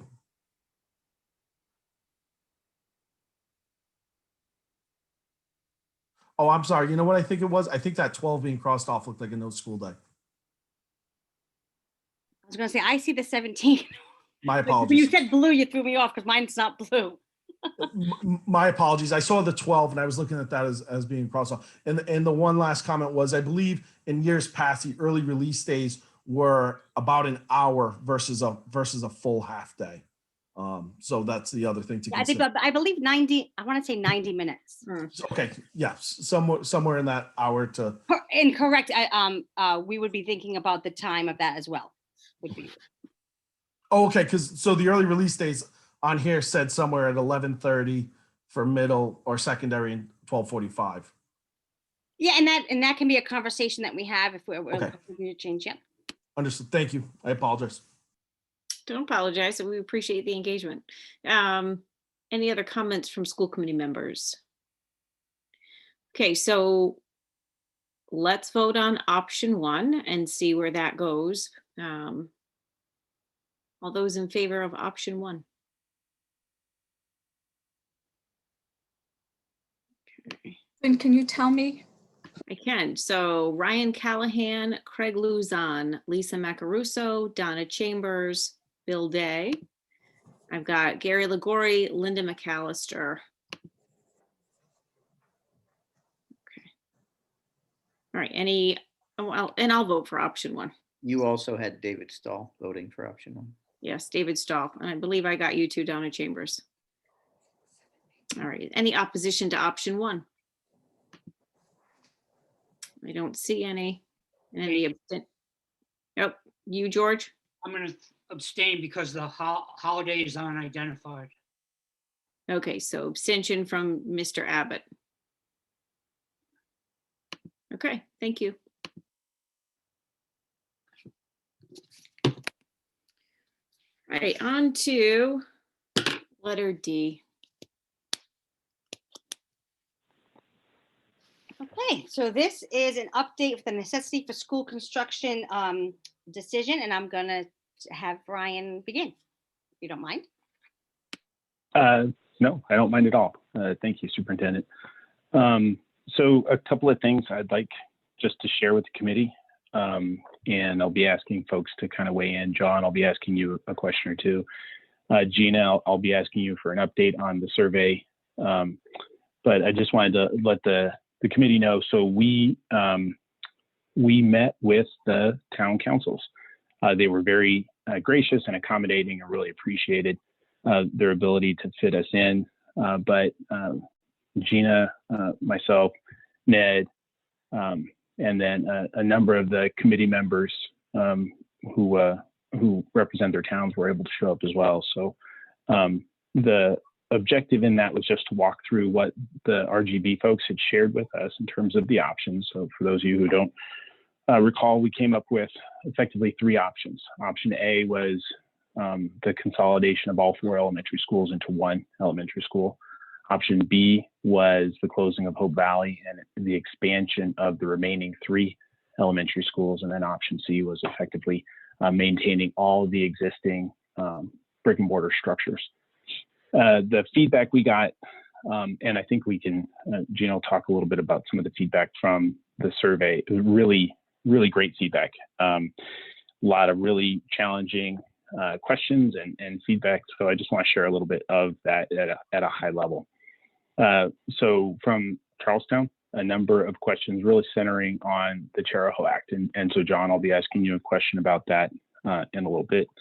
And then with Hopkinton, some great questions reflected in terms of how a bond would be created, how the bond would be paid, really cost, boiling it down to cost to the taxpayers.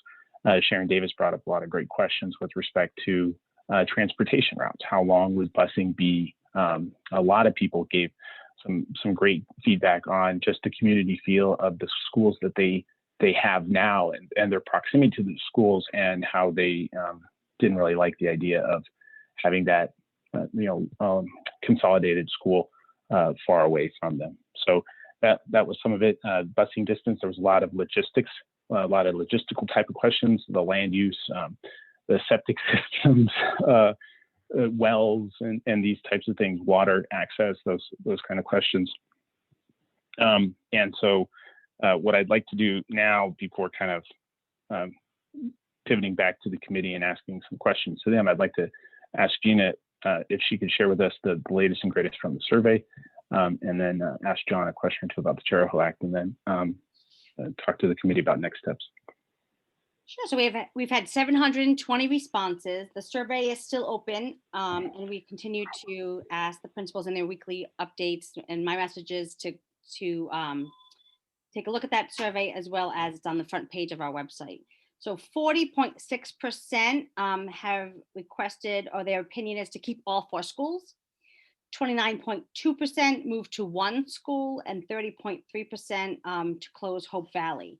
The biggest, to Ryan's point, most of the feedback and the reason behind the keep all 4 schools is the community feel, the fear of having that close knit community be lost.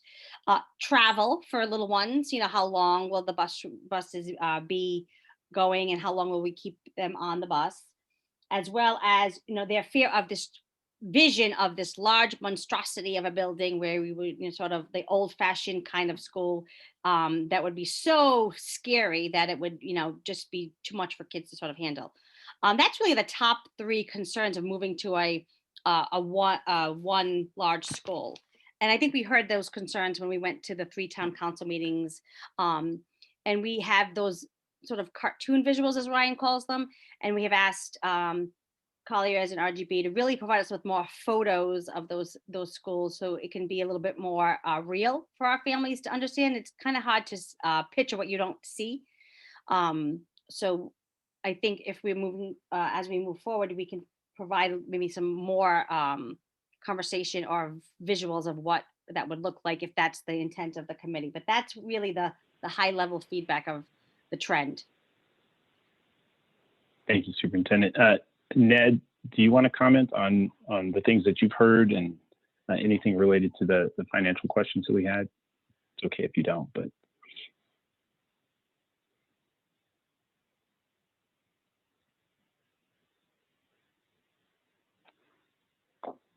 Ned? Yep, sorry about that. Couldn't get to my mute. Yeah, consistent too with the feedback Gina just shared in regards to the survey results. We heard comments in that same line.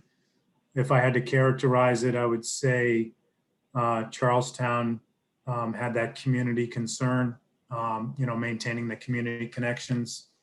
Hopkinton seemed to stress cost, and we received a lot of feedback about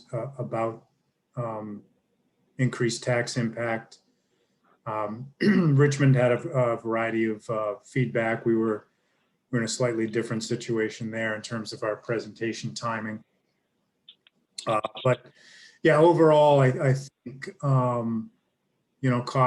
cost was stressed pretty heavily, and yeah, that's about it. We've got some more details that we've got to add as this conversation unfolds relative to timeline and some of the financial impacts. But yeah, that's what I got for feedback.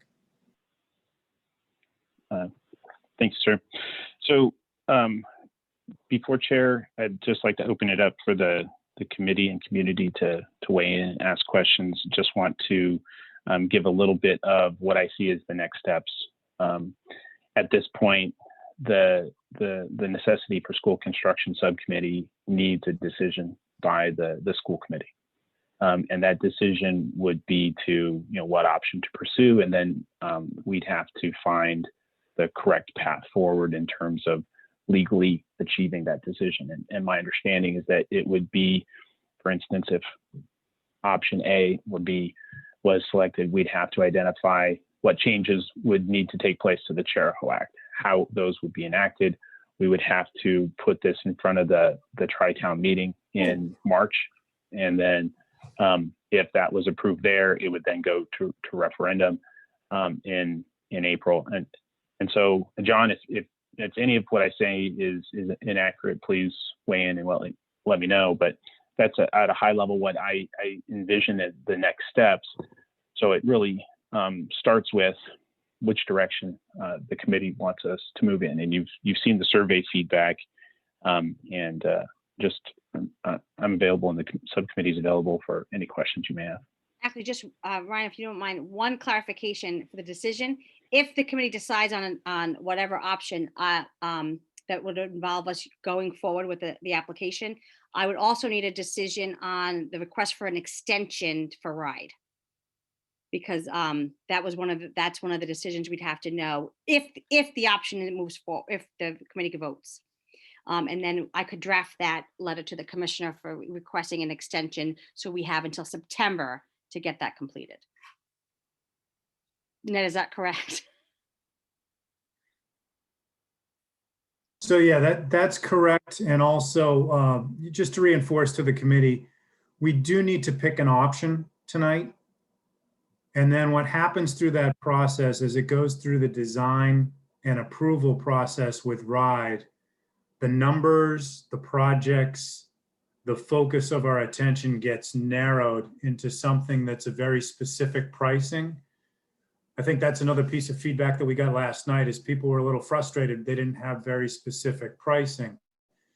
I think Ryan did a really good job of explaining, look, we're really trying to assess direction And we won't have those details in that pricing yet, because until we go through the design process, we won't know exactly how much it's going to cost. But picking which of these directions is going to be appropriate for Charo will then focus our effort to give you very specific information on here's how much it costs, here's how long it'll take. And we think that process will take now through September. So that's why we're going to be asking you for two pieces. One, pick a direction. Two, request of ride that we have until September to get the detail nailed down.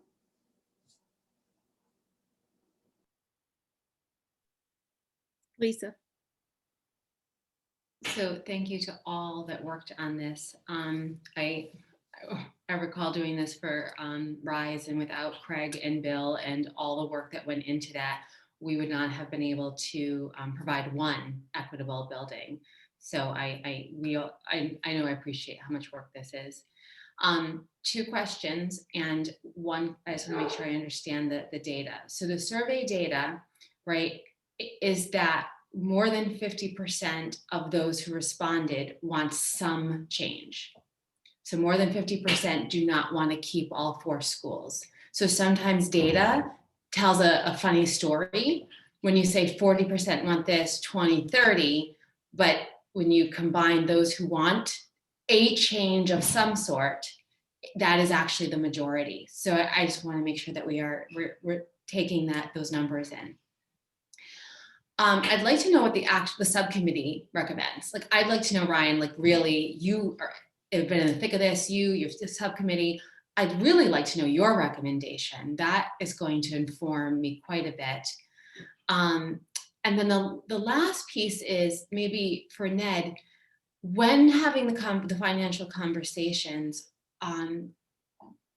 was there any conversation, or do you have any information for us about how the administrative and the staffing reductions would offset the bond payments? And is that, where is that? Is that close? Is it like not even gonna like touch it, the tax rates?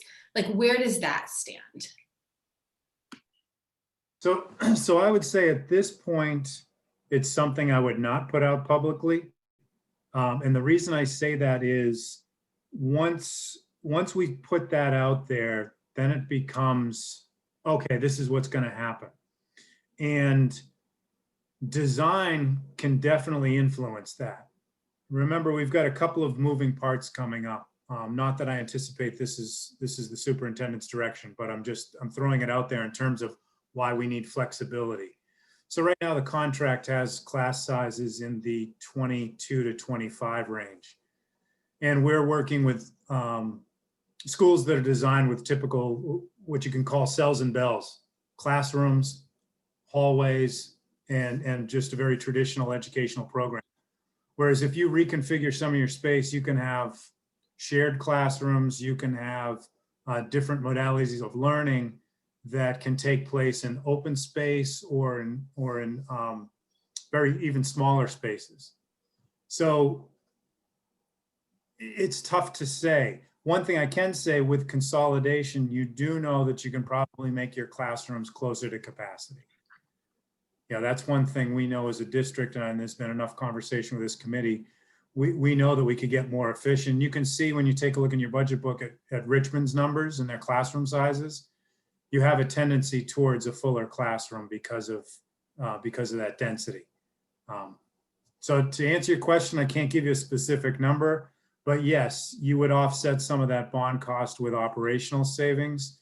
So option A isn't quite as big a bond number against the 30 million as those other options would be, because then those other options, you're still stuck with your operating model. Like you don't have any wiggle room with those other options, where with option A, you do have some wiggle room.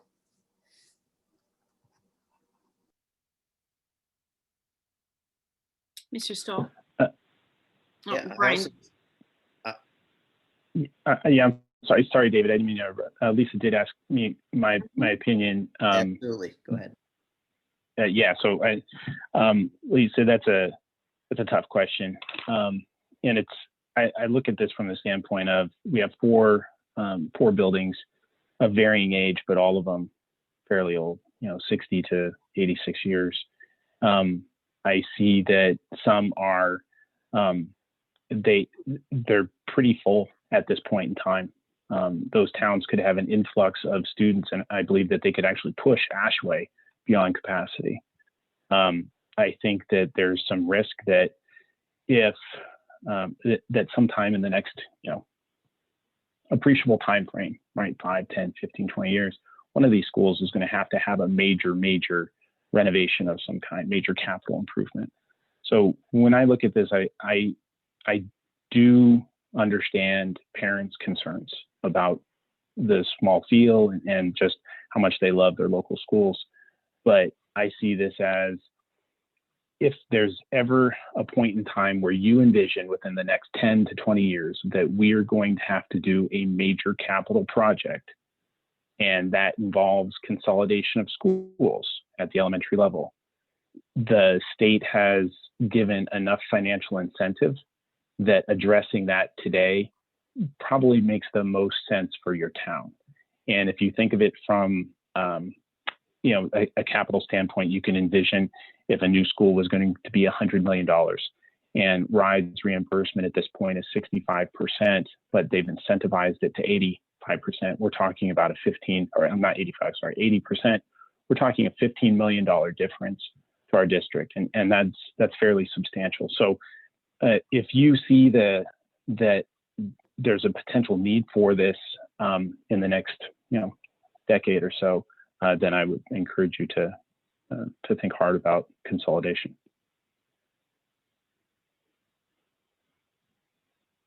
Oh, and I'm sorry, I prefer option A. And you asked me specifically. Mr. Stahl. Thanks. So yeah, I by the way, I agree with Ryan's sentiments that he just shared. I prefer option A, and for all the same reasons. I'm on the same page and agreeing with that. And as I expressed in our last meeting, I think that we really have to figure out how to sell this. And Gina, you already mentioned needing more pictures, needing more drawings for the community. I'd like to note that these survey results, just like Lisa was kind of giving us, the understanding that more people are looking for some kind of change. The other things we have to look at, I know the Hopkinton presentation wasn't until last night, right, Ryan, last night. So most of these stats came in before we ever even had our first chance to go out and talk to people.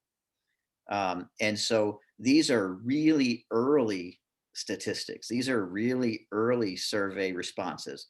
And to have that many people, even to have 30% say move to one school that early before doing a lot of selling work and a lot of diagrams and drawings and pitching is a super high number. I'm really surprised and impressed by that. So I've been just having one-on-one conversations with people in the community and in the school communities. And so far, my conversational rate in terms of going to somebody and talking to them about it and telling them the reasoning, it's more like a 90% rate that says, I could definitely go for that newer and fewer, go for the one school model. I think more work needs to be done to sell it, but I feel comfortable that starting out with 30% that would be willing and another 30% that know something needs to change, that if you can get really good artist renderings, if you can get really good drawings and pictures and really start to paint pictures and go back to the towns with a presentation that's not just, the next level presentation. I know that's what Ryan would have in mind. It's a more artistic presentation and more about the educational benefits and the kids and not just a theoretical idea. I think we can get those numbers where they would need to be. And I'm excited about going that direction. So. Thank you. Donna Chambers. Yeah, I agree, David, with what you're saying. I think it's going to take a lot of selling, but the incentive is there financially. If the taxpayers are concerned about the best bang for their buck and not raising taxes, option A is the most logical. It's all going to depend on where we locate. I mean, once we have some idea of where that land can be purchased for the elementary school, then that's going to make a difference in how long the kids are on the bus, the first graders are on the bus. The other thing is I would really not feel comfortable pitching this as an opportunity to save administration costs, because I think we have to make sure we preserve the incredible talent of our elementary school principals. We may need to retitle people, but I do not want to see this as eliminating administration in any way, because I think that's very important to maintaining the credibility and the quality of the education in our elementary schools. So there are several talking points that we have to come up with as a group and make sure that we are telling the taxpayers the reasoning why I, for example, are going to vote, I will vote for option A, because I think that makes the most sense today. Anyway, so that's it. Thank you. Craig Luzon. Hey, so Ryan, I wish you would, I think what's really going to influence taxpayers, which I feel really shouldn't, but I think it will, would be the question that you and I have been really concerned about. And I'm curious, Ryan, if you're going to ask John the two questions. Yes, I think that I hate to put him on the spot. I did not give him a heads up. So I would like to know, John, if you still there, can you hear me? I see your camera there. It looks like it's coming on. A question for you, and if you don't know, I apologize. Didn't mean to spring this on you. We got asked by the town councils whether or not option A and B would require modifications to the Charahoe Act, and I'm curious if you have thought about that or have an opinion on that. I'll respond by saying I haven't thought about it because frankly, I haven't been asked about it. However, my recollection is that there is a provision in the Charahoe Act that affords every child the right to attend elementary school in their home community. And if you went with option A, 2 of the 3 communities would not have an elementary school in their community. So with regard to that, you would need to change that aspect of the Charahoe Act. That was my understanding as well. Thank you. Mr. Day.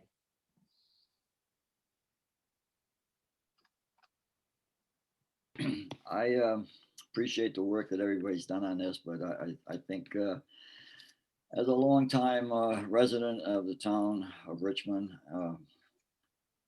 you're going to have a very difficult time selling this in the 3 towns, because each town is vested in their own concerns. Charlton is concerned about opening the Charahoe Act up to anything.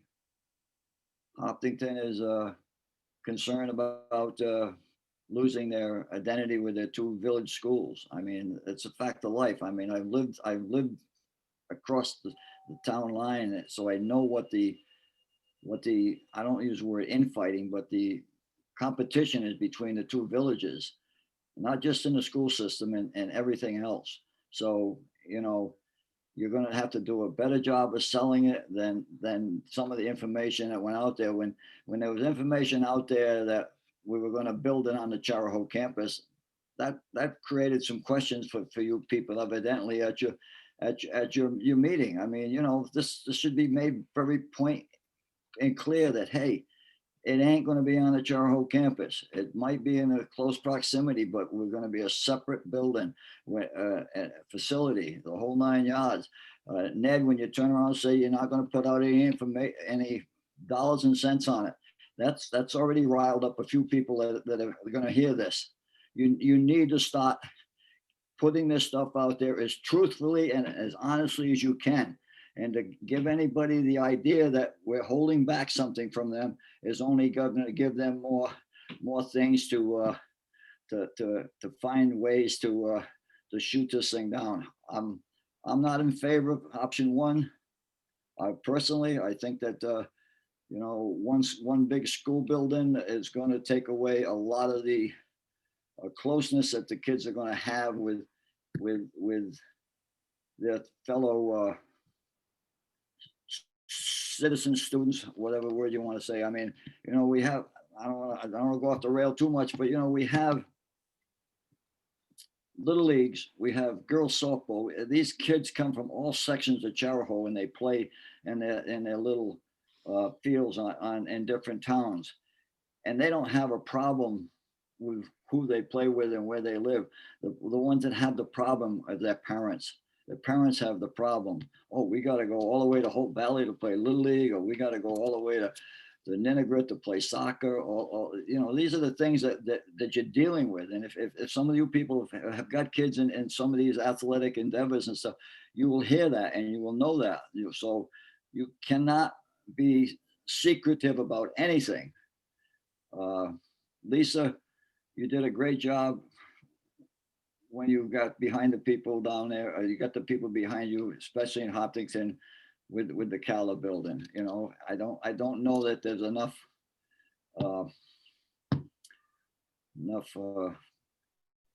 burning desires by the people to get behind this again. We've tried too many other times. So I don't want to preach to you, but you know, I think some of the things that have already been out there, whether they were put out there and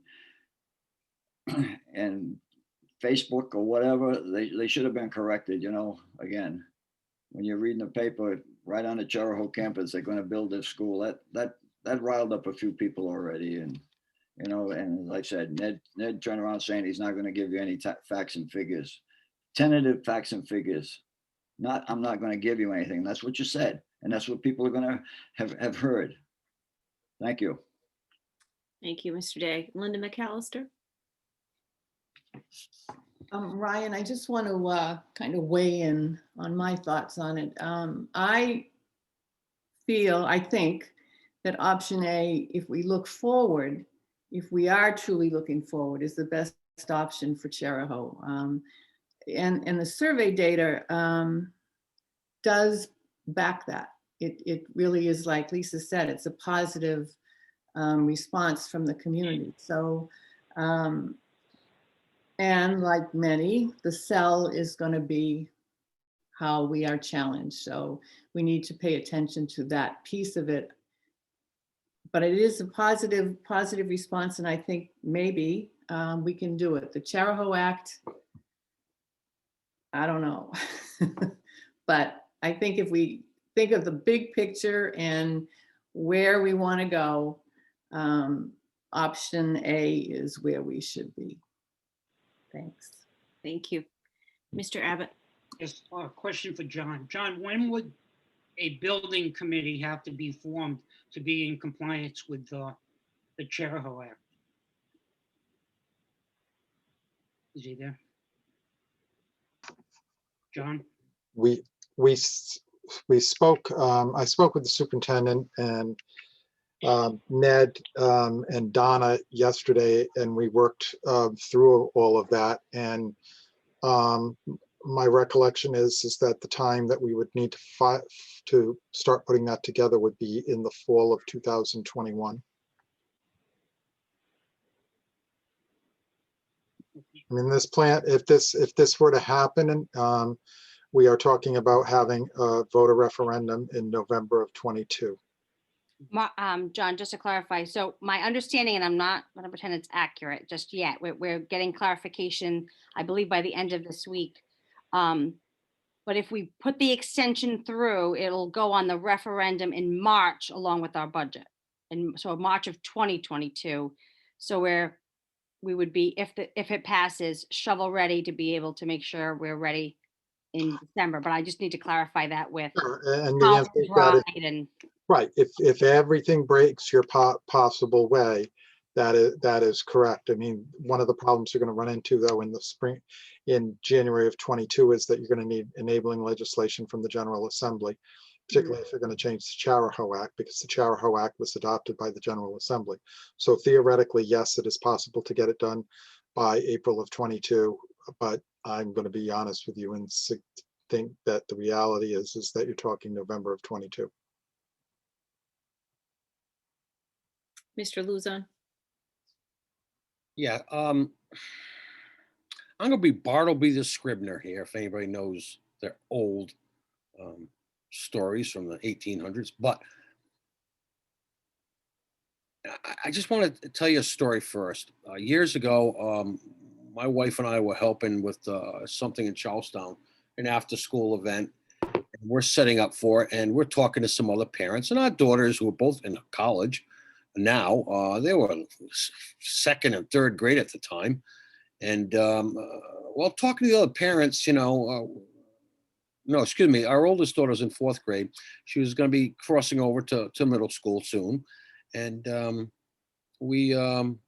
and their daughters were moving over to middle school, and we're talking about it. And they're like, oh, we're going to send we're thinking of sending our kids to private school because Charahoe Middle School.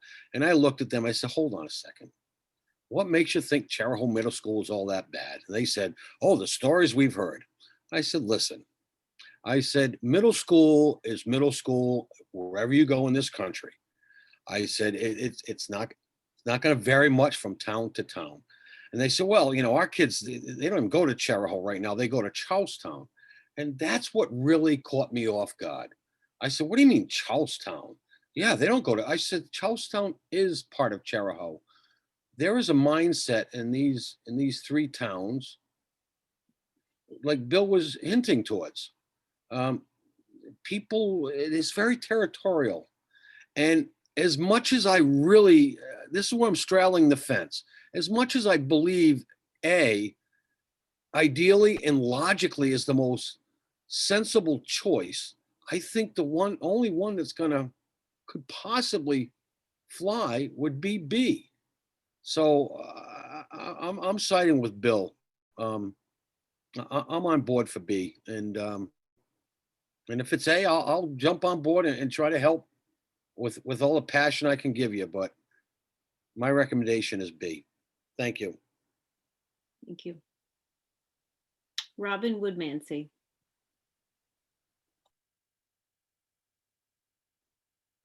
Thank you very much. And I just wanted to start by thanking everyone on the committee and Ryan for all of the hard work on this. I know it was a lot. As someone who's active in the community, I just want to kind of give my thoughts of what I've heard in the community. I can feel everyone's comments that have been made previously. I do want to say in regards to people feeling certain ways about the town, yeah, I agree. Some people in the towns do feel very strongly about their little schools and their community town, but not everyone. And I do feel that change is happening in our towns. Our towns have become a much more of a mixing pot of not everyone is born and raised here like they were 20 years ago. So I think that's changing and that can continue to change. I'm sure that when I was young and they were building the middle school, my parents didn't love the idea of, me going to a big middle school over by the campus. But you know what, it happened and it was great. Like, it's a wonderful experience. I made tons of new friends from all over that I might have not have met until those older age. So yeah, it's changed, it's hard, but I really feel that option A is the best option for our community. With that being said, as many have noted, I feel we got to go in selling it. So a lot of people had a lot of questions, and without answers to those questions, I don't feel that they felt they could really make an educated decision. So they would like to know what the school will look like. They had a lot of concerns about classroom sizes. They want to make sure they have that hometown feel where they're, still having that piece of their community, not necessarily a community as Richmond, Hope Valley, Ashway, Charlestown, but a community amongst their peers. So I think if you all were to vote for option A, that would then give us the opportunity that if I'm understanding correctly, to have all of those answers for them. Actual price costs, actual visuals, actual, ideas of how it's going to be laid out. I have heard feedback that people would like to hear what administrators and teachers feel about this. A lot of parents have concerns about how a big school is different than a small school. And I've heard lots of pros and cons, and I don't have the answers to that. So we would love, the community would love more information on that.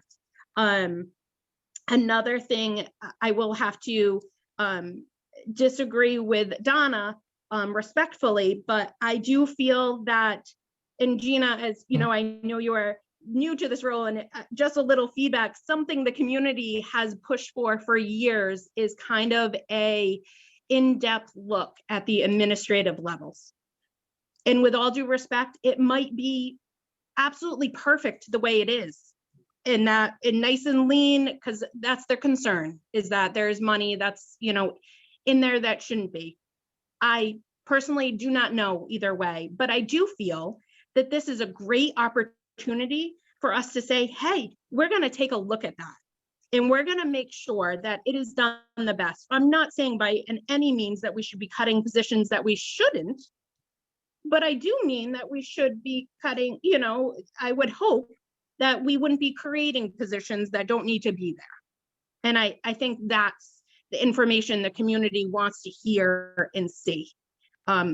We all love our staff and our administration, and we would never want to take them out of a job.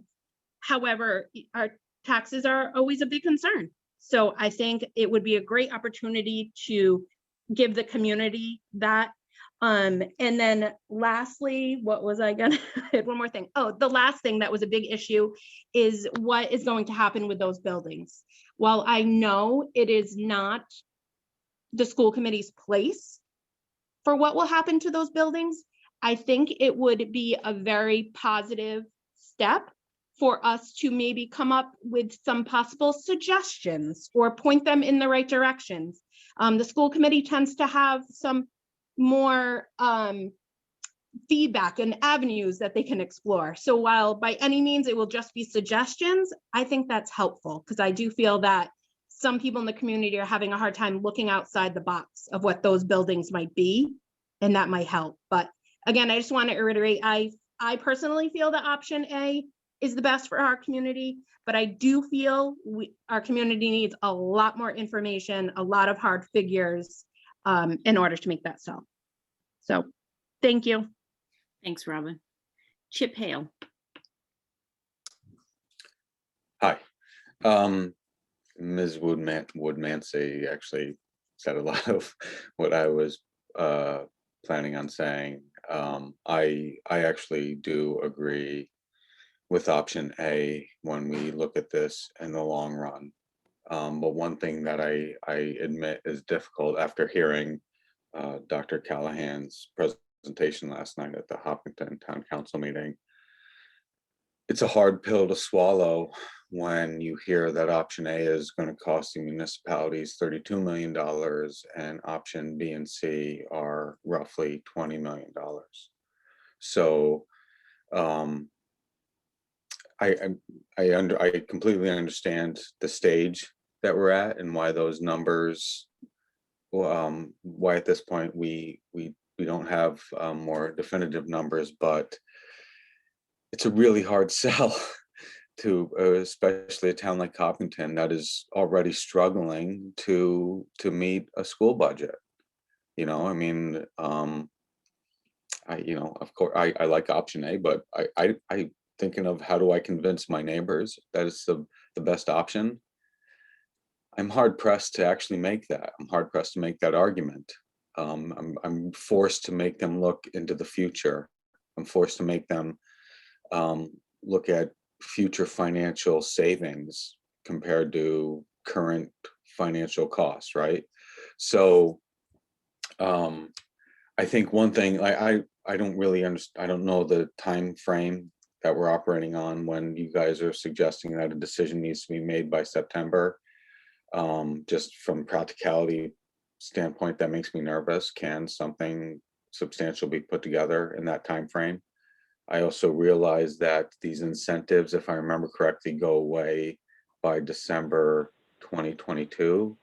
So the extra benefits from the state decrease by 10%, I think, if I remember that correctly. So suddenly everyone feels rushed to make a decision by then, a really significant decision that impacts all of us. So, the challenge is on the school committee to sell this to these communities that are already struggling to meet an ever increasing school budget. So how do you do that? One question that I thought was interesting is looking at the impact that this would have on the Charahoe Act. If the Charahoe Act, and I apologize for not being entirely familiar with the Charahoe Act, but if in fact it does need to have some modification to allow option A, you might actually get some buy-in from the Hopkinton community thinking that they have a chance to maybe lobby for a better standing in the Charahoe Act. Now conversely, you're going to get some kickback from Charlestown maybe from adjusting the Charahoe Act. So again, this isn't an easy decision, but this is really, you're going to have to try to convince people of the benefits of whatever choice that you're making. Again, I like the idea of being aware of the situation that we're facing in Hopkinton, where we're cutting down our forests to put in commercial installations to meet budgets that we're already struggling to meet.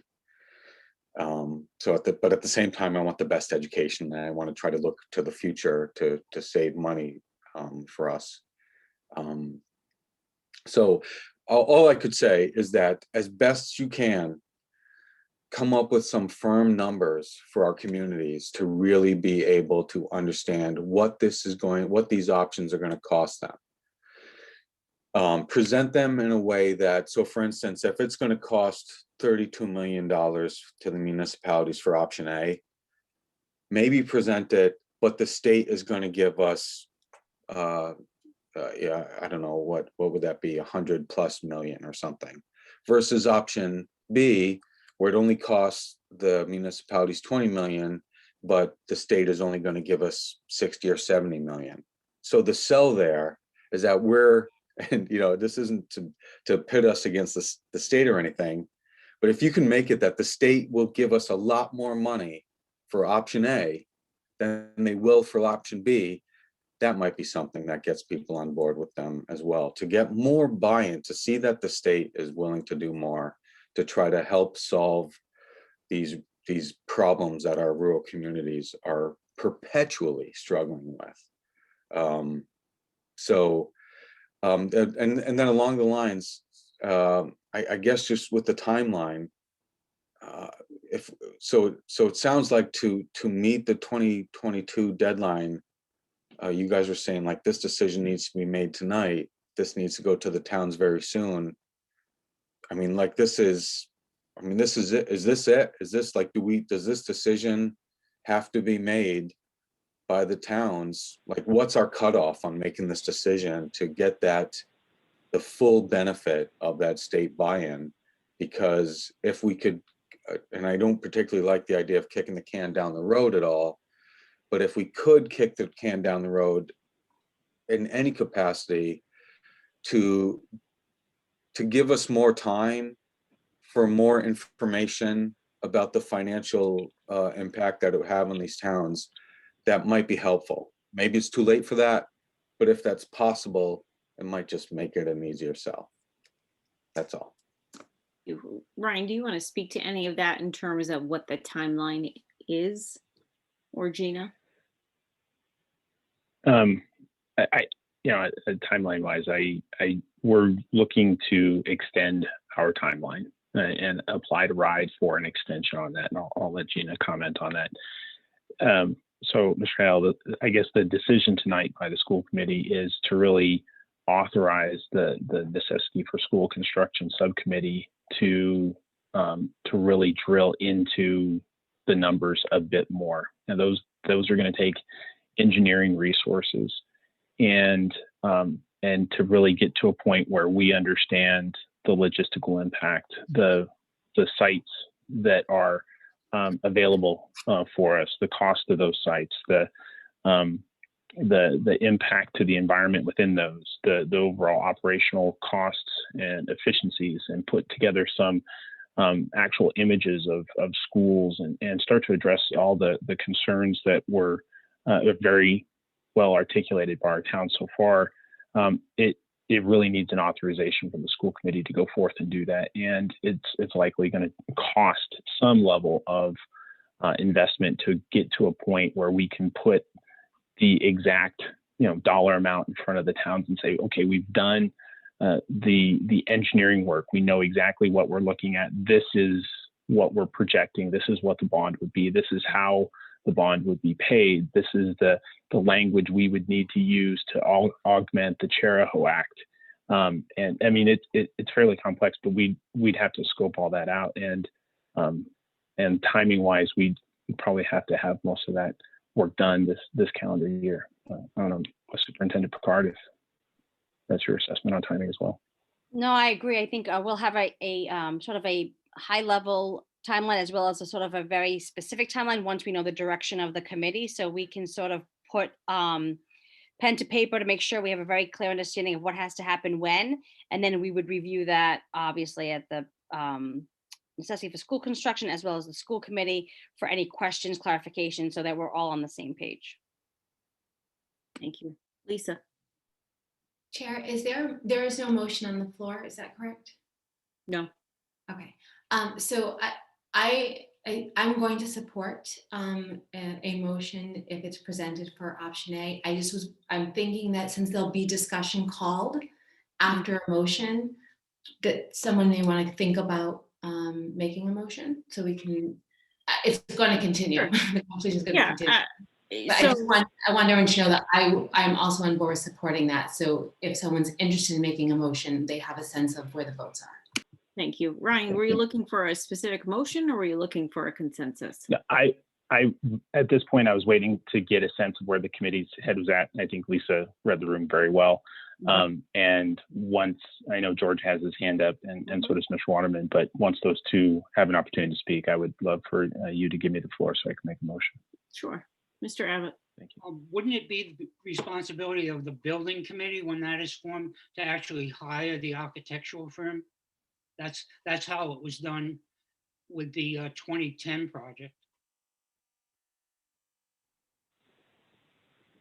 I expect that to be a part of it. That's correct. But there's some initial legwork that needs to be done ahead of that portion of it. So we're not locked into this current firm. Correct. Mr. Waterman. Thank you. If someone, please correct me if I'm wrong, but I believe it was just recently within the past couple of years that school construction money became available. Up until that point, it was only available for emergency repairs, life safety types of repairs. Am I accurate in that? Go ahead, Ryan. Yeah, so Mr. Waterman, the capital reimbursement that we have to date, I think that I don't know if there's some emergency rule to it, but our capital plan today is reimbursed at a fixed rate. John.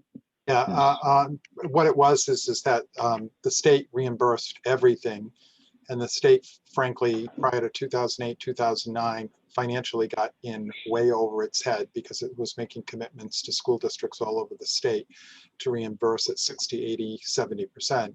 So what the state did in 2008, 2009 was put the brakes on this reimbursement program and said, we're not going to reimburse your gymnasiums and swimming pools and so forth. We're only going to do health and safety emergencies.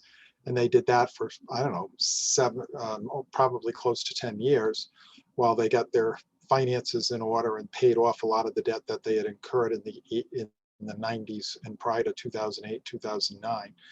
And then once the money loosened up, they went back into doing projects like the one you're talking about today.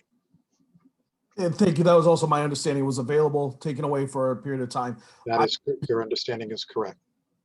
Thank you. I feel we've got to strike while the iron's hot.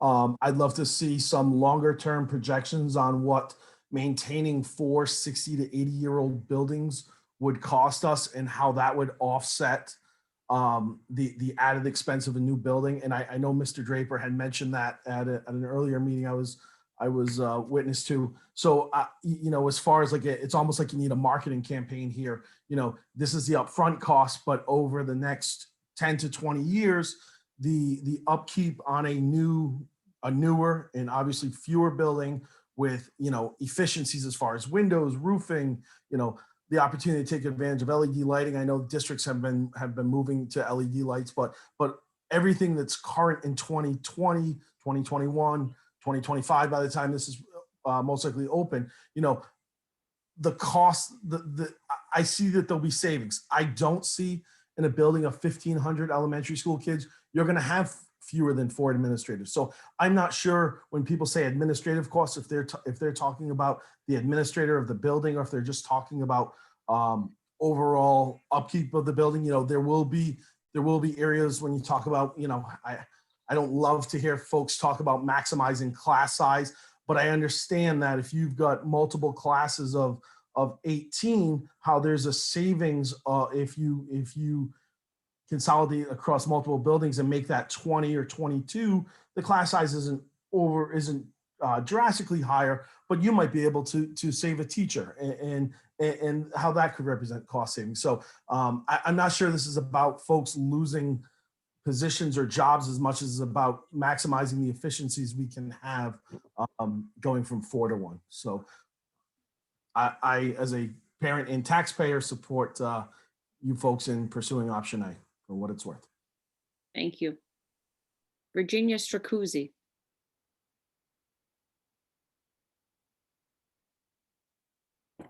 Hi, thank you for calling on me and thank you for the work you do. I'm going to apologize up front that I'm new to the area, so I'm not too familiar with the Charahoe Act and how things work. But we moved here from Providence for the small schools. And I understand, obviously, I would love my children. I have 2 children that attend Hope Valley Elementary School. And I would love my children to have this beautiful, new, up-to-date building. The number that you're projecting to put, if you go with option 1 of 1,500 kids in one elementary school, that just baffles me. Because even the elementary school that my kids would have attended in Providence, their school population is about 545. So just speaking from a parent perspective that's new to the area, that doesn't really, you know, and I have, in terms of the towns and the, you know, Hopkinton versus Richmond and Charlestown, I feel like we shouldn't even be talking about that. I think we should be talking about the welfare of our children, the quality of their education. And I think that type of school size for an elementary school just doesn't make sense. Thank you. Dr. Callahan? Thank you, Chair. So I do think that there will be some additional opportunities for discussion, so I don't want to shut that down, but I do want to move this forward. So I'd like to make 2 motions. The first motion is that we extend our meeting past the 10 o'clock cutoff. Second. All those in favor of extending past 10 o'clock? Aye. Aye. Thank you. Are there any opposed? Thank you. That's unanimous. Thank you, Chair. My second motion is to authorize the Necessity for School Construction Committee to pursue option A. Second. All those in favor? Oh, You walking that back? Did you have a comment or? no, I thought that was going to be open for discussion. I'm sorry, for further discussion. I apologize. Excuse me, I didn't get who You're correct. seconded that. I'm sorry. That was me who seconded it. That and- was, okay, thank you. And I apologize, Ryan, you're correct. So now it's open for discussion. I don't see anyone on the school committee. Okay, Erin Lees. Hi, thank you again for considering this. I know you guys are on hour 4 of this meeting, and this is probably one of the most important topics I think that the Charahoe district will receive in some time. I've been a lifelong resident of Richmond.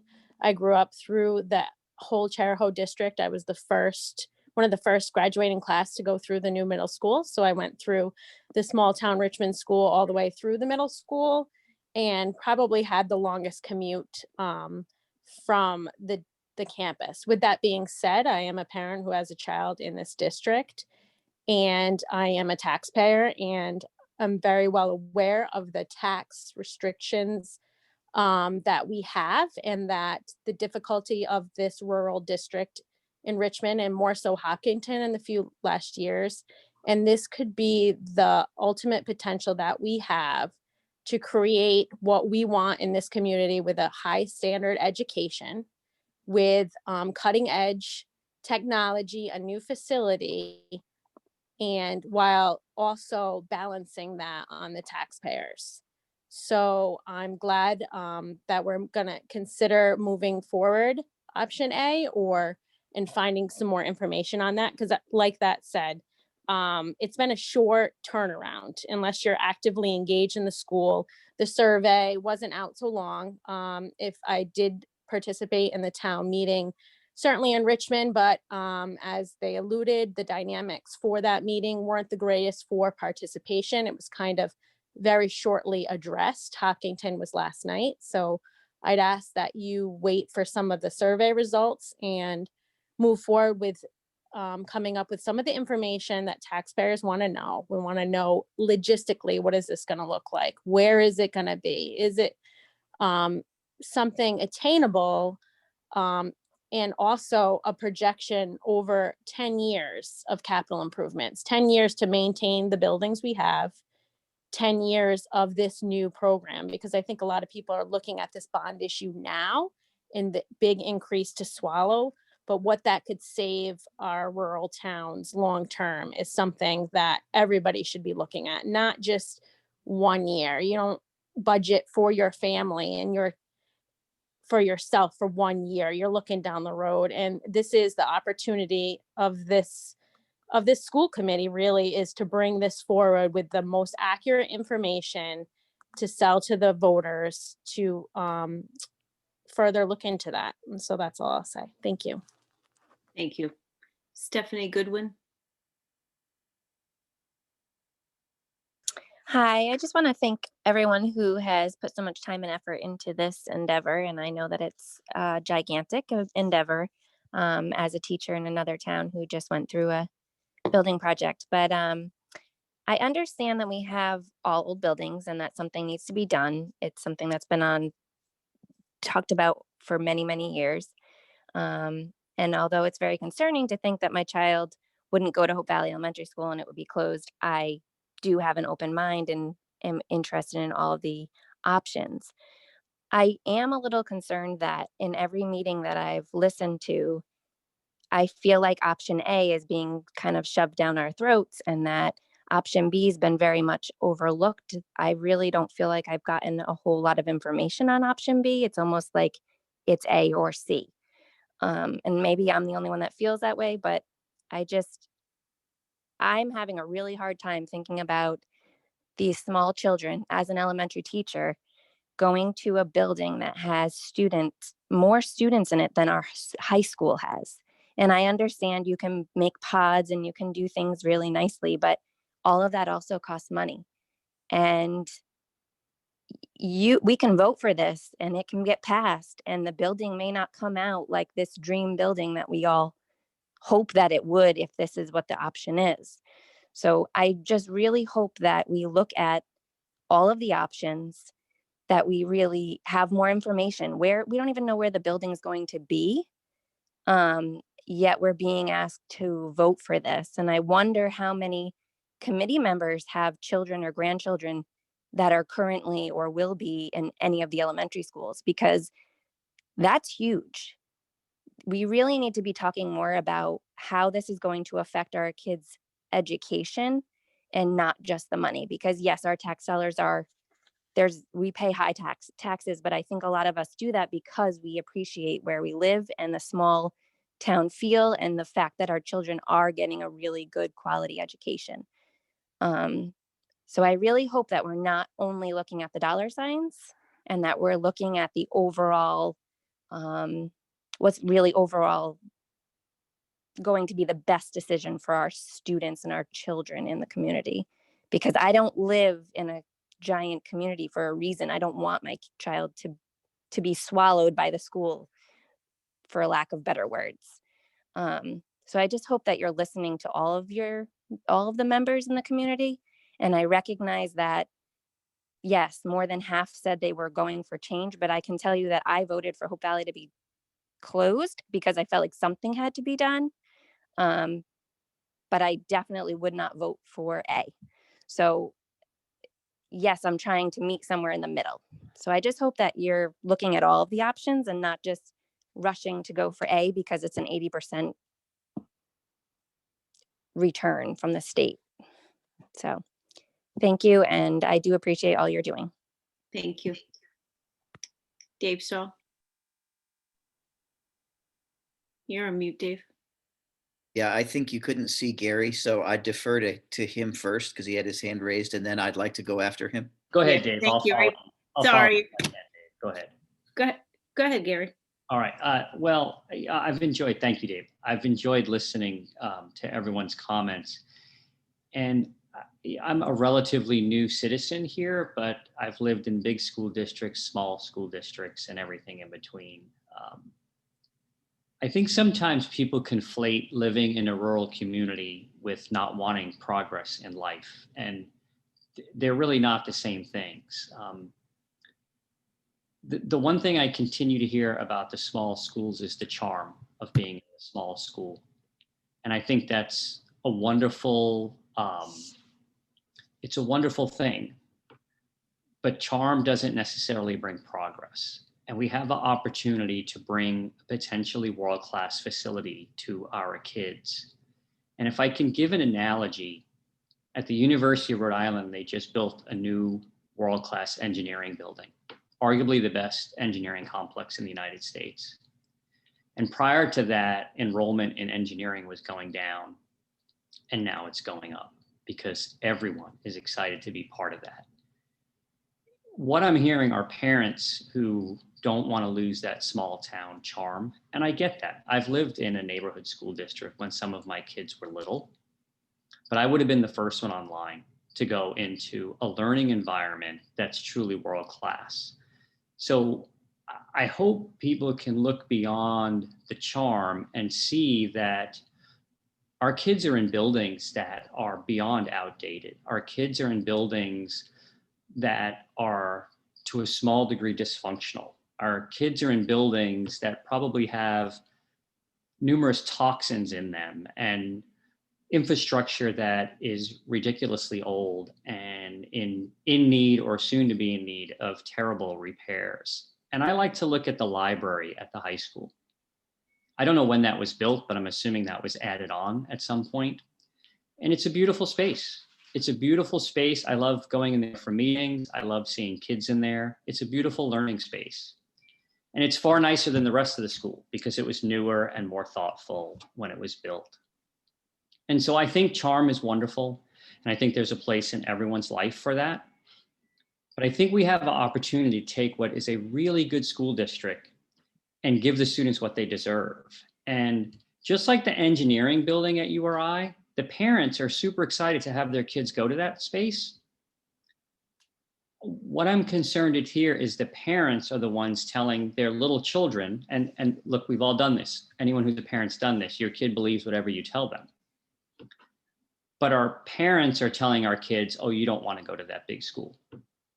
And I would argue, tell your kids you get to go to the nicest, brightest, most exciting, most technology-driven, best environment you could ever learn in. And see if your kids get excited about that as you consider which is more important, the charm of the small school, the old, and I'm not being facetious, I think I'm being somewhat truthful, old, somewhat broken down schools that have charm, and charm is often a word that disguises something that's in need of repair. Or would they want to go to this new exciting thing that really is probably going to be something outstanding? It might not be perfect, as one of the last callers said, it might not be exactly how we planned, but I have to believe it's going to be better than what we have today. Thank you. Thank you. Mr. Stahl? Yeah, I would echo Gary's sentiments, and I wanted to speak to what Stephanie Goodwin, just sort of, she told us what she told us and what she asked us, and one of the questions was, do any of the committee members have kids that will be directly impacted here? And I do. I have 5 kids that are in the Chariho district now, and the youngest is in kindergarten. So I have kids that would be directly impacted by this. And I would be excited for the change for my youngest and for my 3 youngest that are all elementary age. And I realize that that doesn't mean that everyone's going to, but it was a fair question to say, are any of you, parents of kids that would be affected by this? And yes. And I do think that it makes sense and that it's a good idea. I wanted to point out one other thing that I know the Hopkinton presentation was just last night. And today, one of our Hopkinton representatives, who's one of the people who asked me to take this seat on the school committee, was kind of expressing his disdain for the idea initially and why he didn't like it, and talking about how now Hopkinton will be left with the old school building that sits here in Ashaway that nobody can decide if it can be torn down or not. So it sits in front of the newer school building, causing an obstruction and making a large piece of property useless. And then we'd be left with the 2 other buildings. And what a disaster that would be for the town to have property, to have to figure out what to do with.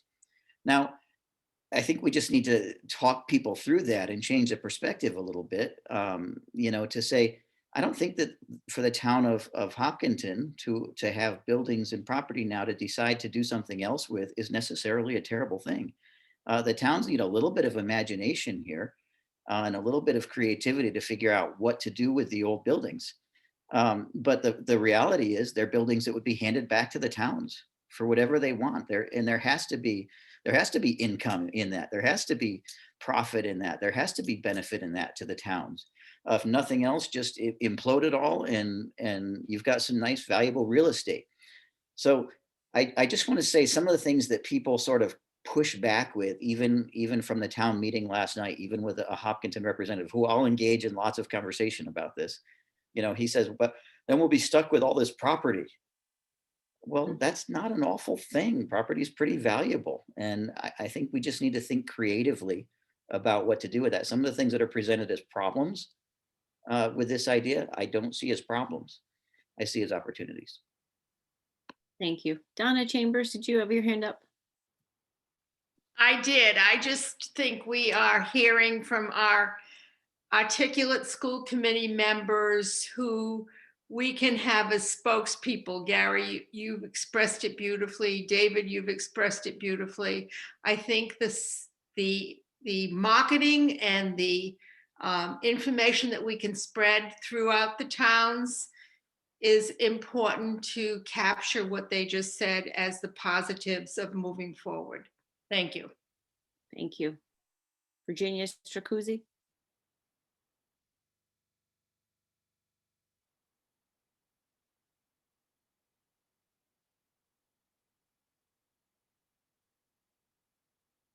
Mr. Kuzi, did you have your hand up? Trying to. There you go. Oh, you're muted again. There you go.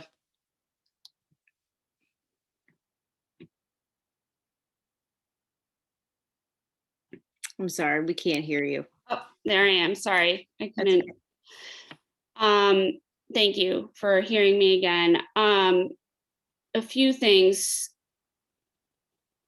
to point to what Gary was saying in terms of the charm of the small schools. That is great. I'm just more concerned about how large option A would be. And to piggyback on what someone said earlier is, why aren't we looking at option B more? I also am curious how many of the respondents of the survey, I know Dave Stahl said that he does have children in elementary schools. How many respondents of that survey that voted for option A have children in elementary schools? Are you tracking that at all, or is it a blind survey? Gina, can you answer that? We are tracking it. I don't have the exact number in my head, but I can put it out, and I have messaging going out to families tomorrow, so I'm happy to sort of message that. Okay. And then the other just sort of random point, because, you know, we're in the middle of a very unprecedented pandemic. To be talking about building a larger school, if we didn't have these small elementary schools like we do right now, we would probably be in a situation that like Warwick is in, where it would not be sustainable to send our kids to school every day right now. It would just not be, you know, there would be no way for you to really keep up with what's going on. And obviously we don't ever want to have this pandemic again, and we don't expect to, and we don't plan to. But if we had a 1,500 kid elementary school, how would the kids be going to school every day right now?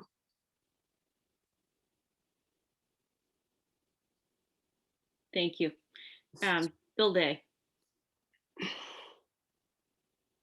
Thank you, Madam Chairman. You know, we've been sitting around here talking about this. I don't know where even myself is going to change anybody's mind. I think I would suggest that we cut this off and take the vote. But I would make a suggestion to Ms. Legori that if you're going to represent Charahoe at any of these meetings, you find out what was constructed along with the library at the high school, so that you are familiar with the building over there, because there is more than just a library that's part of that construction project. So it's nice that you've only been on a committee for a short period of time, but if you're going to speak about the high school, I believe that you should have full knowledge of what's there and what isn't there, sir. And I would suggest that we act on this. I don't know that anybody in this committee is going to change their mind on any way they feel, and it's getting later and later, and we still not, and we still have a couple more important subjects to deal with here.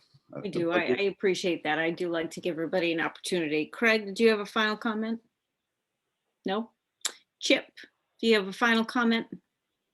Yes. I just want to say, with respect to that 1,500 student number is overwhelming to hear, right? But at the same time, I think we should really give our teachers and administration some credit, in the sense that I think that they would make that not seem just like a collection of 1,500 students.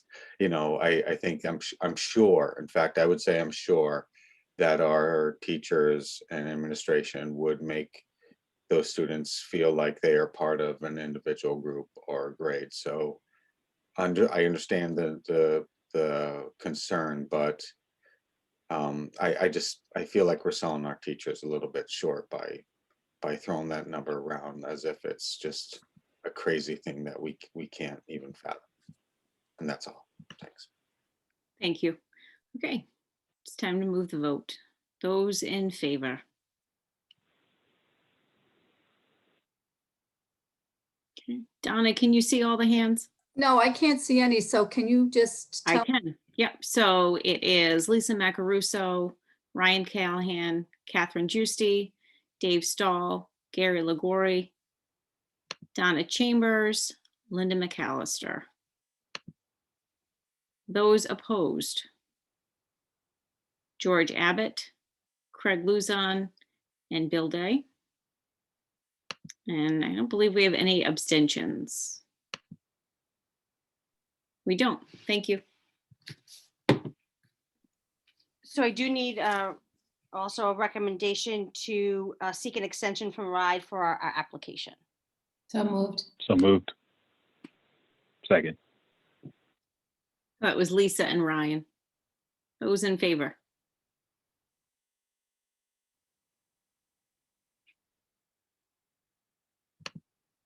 And that is unanimous. Thank you. Madam Chair, Yes.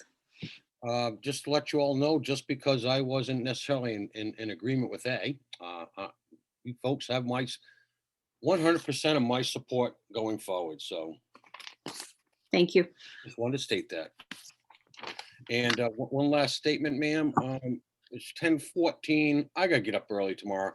So unless we get moving, I'm gonna disappear. So Understood. Thank you.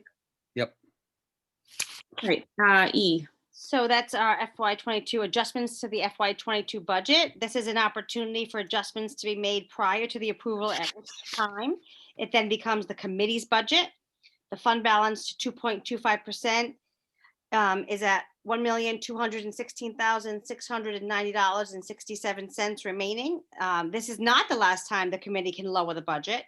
If adjustments are made and requests from the committee, we would take a short recess so Ned could recalculate those figures. Get ready, Ned. Thank you. So anyone on the committee who has any adjustments that they would like to make to this budget? Mr. Day. I'm a little confused as to what adjustments were made. I looked online, I have paperwork here. I'm a little lost here. I thought there would be some follow-up as to what our commissioning agent was going to suggest about the capital expenditures. I'm not voting for this budget unless I get this information. I'll tell you that right now. Understood. Any other comments? No? Okay, so I think we can move on to part 2 if there are no further adjustments. Could anybody answer Bill's question? So yeah, I was gonna jump in. So I know, Bill, some of the concerns, one of them being the eye wash stations. I know, I don't have the exact number. I'm not sure. I know Jason's been working on it and it's definitely going to be a reduction. But they're still working through those exact figures, but definitely a reduction for the eye wash stations and other items on the capital improvement projects.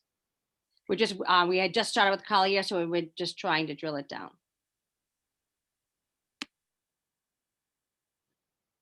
I can also speak, Mr. Day, to, I have talked to Jason.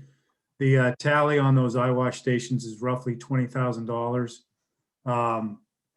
Based on the information we have so far in terms of equipment, we think it'll be somewhere in the $6,000 to $8,000 range, depending on what they find when they put the plumbing in. So we know that there'll be some form of adjustment to those particular lines. As for working with Colliers, there's a budget transfer and the other paperwork and the consent agenda that covers the cost of that agreement. But until we engage with Colliers to narrow these numbers, the capital budget we have is a pretty realistic look for what next year's going to need. Oh, and one other update, I'm sorry, the fire alarm system at Hope Valley will be addressed over the February break. We're able to find a contractor to deal with what's necessary there, and we'll do it on this year's money. My concern, if I may, Madam Chair, was that RGB did not do a sufficient enough job to give us, in my personal opinion, looking at it and having a little bit of familiarity with people who are in the construction business, that this could be a significant waste of our money and their time to have done this. And I would have felt more comfortable having a better understanding of RGB's budget projections there, because like I said, I think that this is a little smoke and mirrors on somebody's part. So just a reminder that tonight's vote is just to make this budget the committee's budget, and there's still room for adjustments. We can still make those adjustments. I'm aware of that. I've been doing this budget process for over 20 years, and not consecutively, but over 20 years in Charahoe. So I'm very familiar with the budget, but I cannot support it as it is presented right now. And hopefully I can support it at the end, but right now, as you presented it to me, I'm comfortable with it.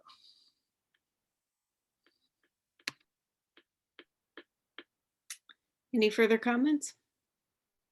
So Madam Chair, have we moved on to F2? I think it's F. E2? If Bill, yeah, if we finished up Bill's item, yes.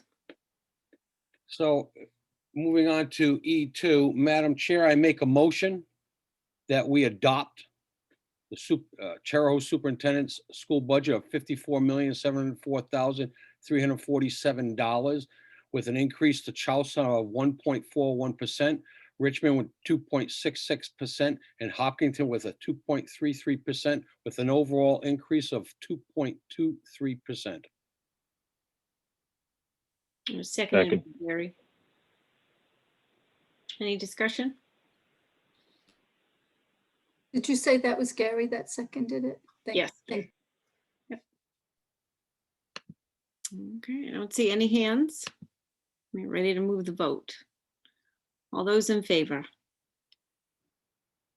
So I have Giusti, Macaruso, Callahan, Stahl, Luzon, Liguori, Chambers, Abbott, and McAllister in favor. Opposing? Mr. Day. Thank you.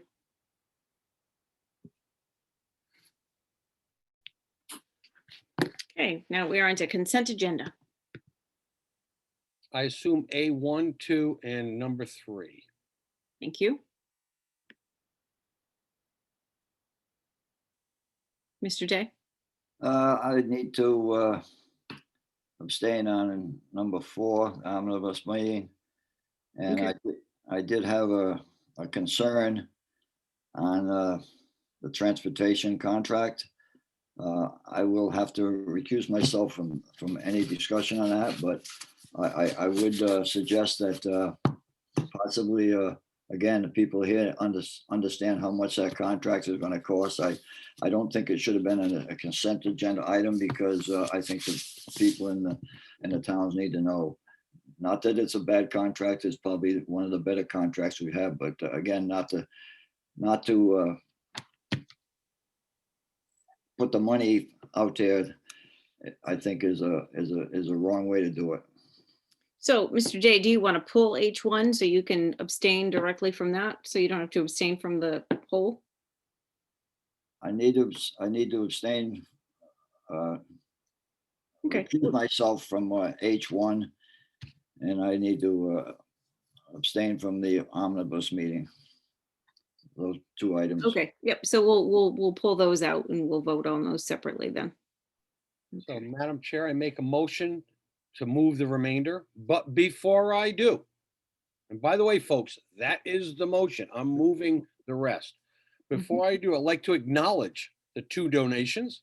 One from Anthony Rotelli of Englewood, Florida, of a Boston Whaler valued at $475, Boat Electronics valued at $400, Johnson Outboard valued at $450, trailer valued at $300, and miscellaneous hardware and rigging valued at $400 to the CTC Marine Technology Program.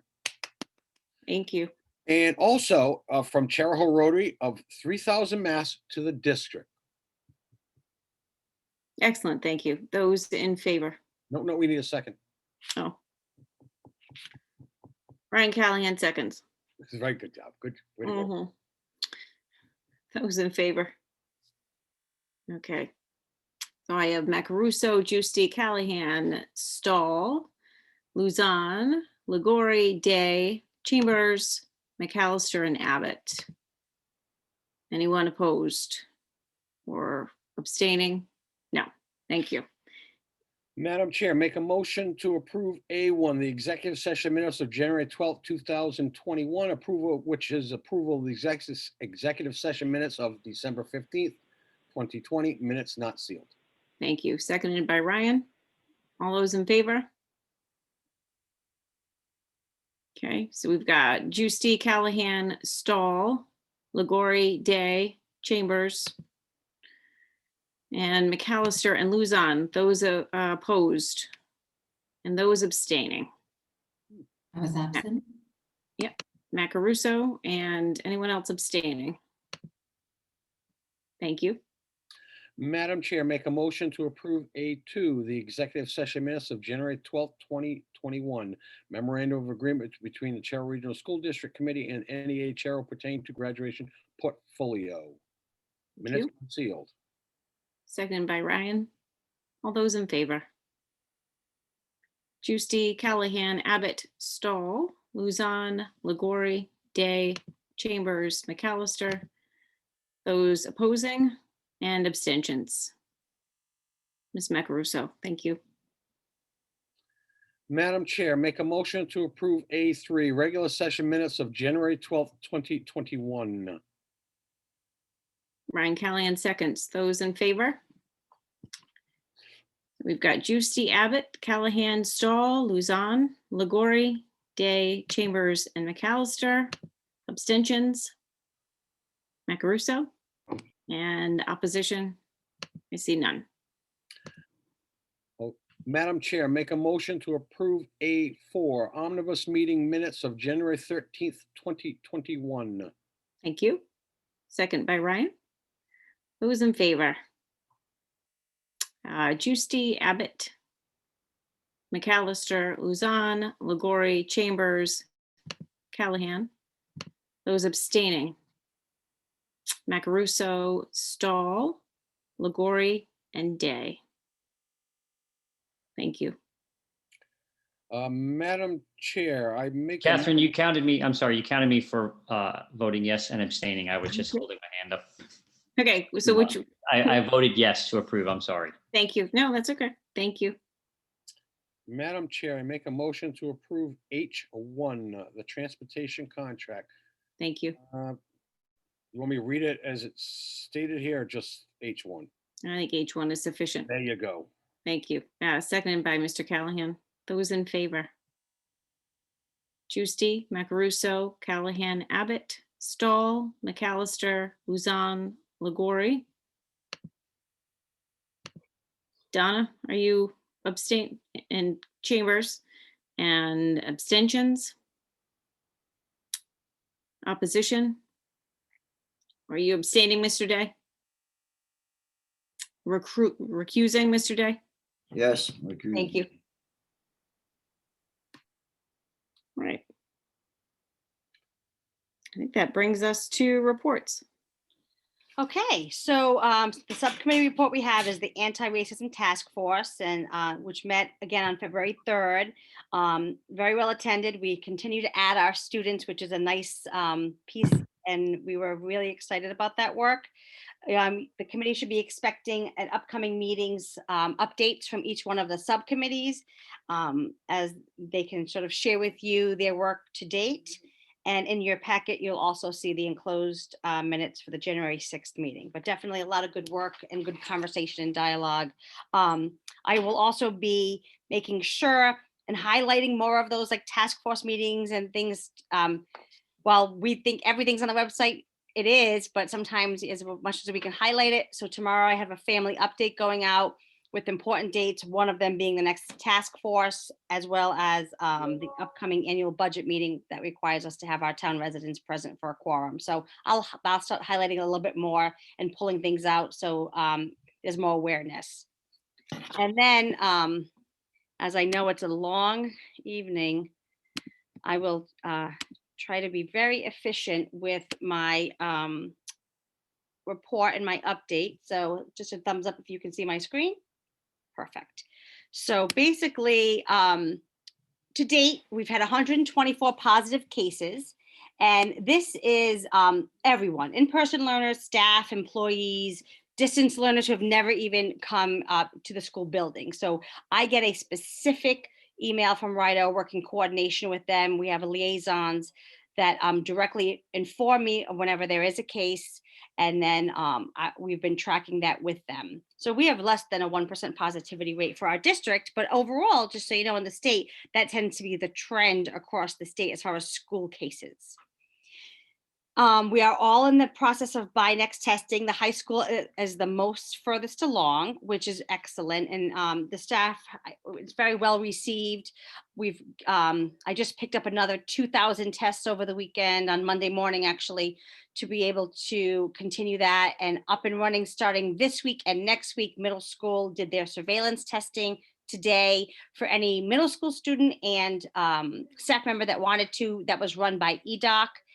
But our own testing will begin on Wednesdays at all of our elementary and middle school, as well as the high school. So that's been a nice addition, as well as for our athletes at the high school and middle school.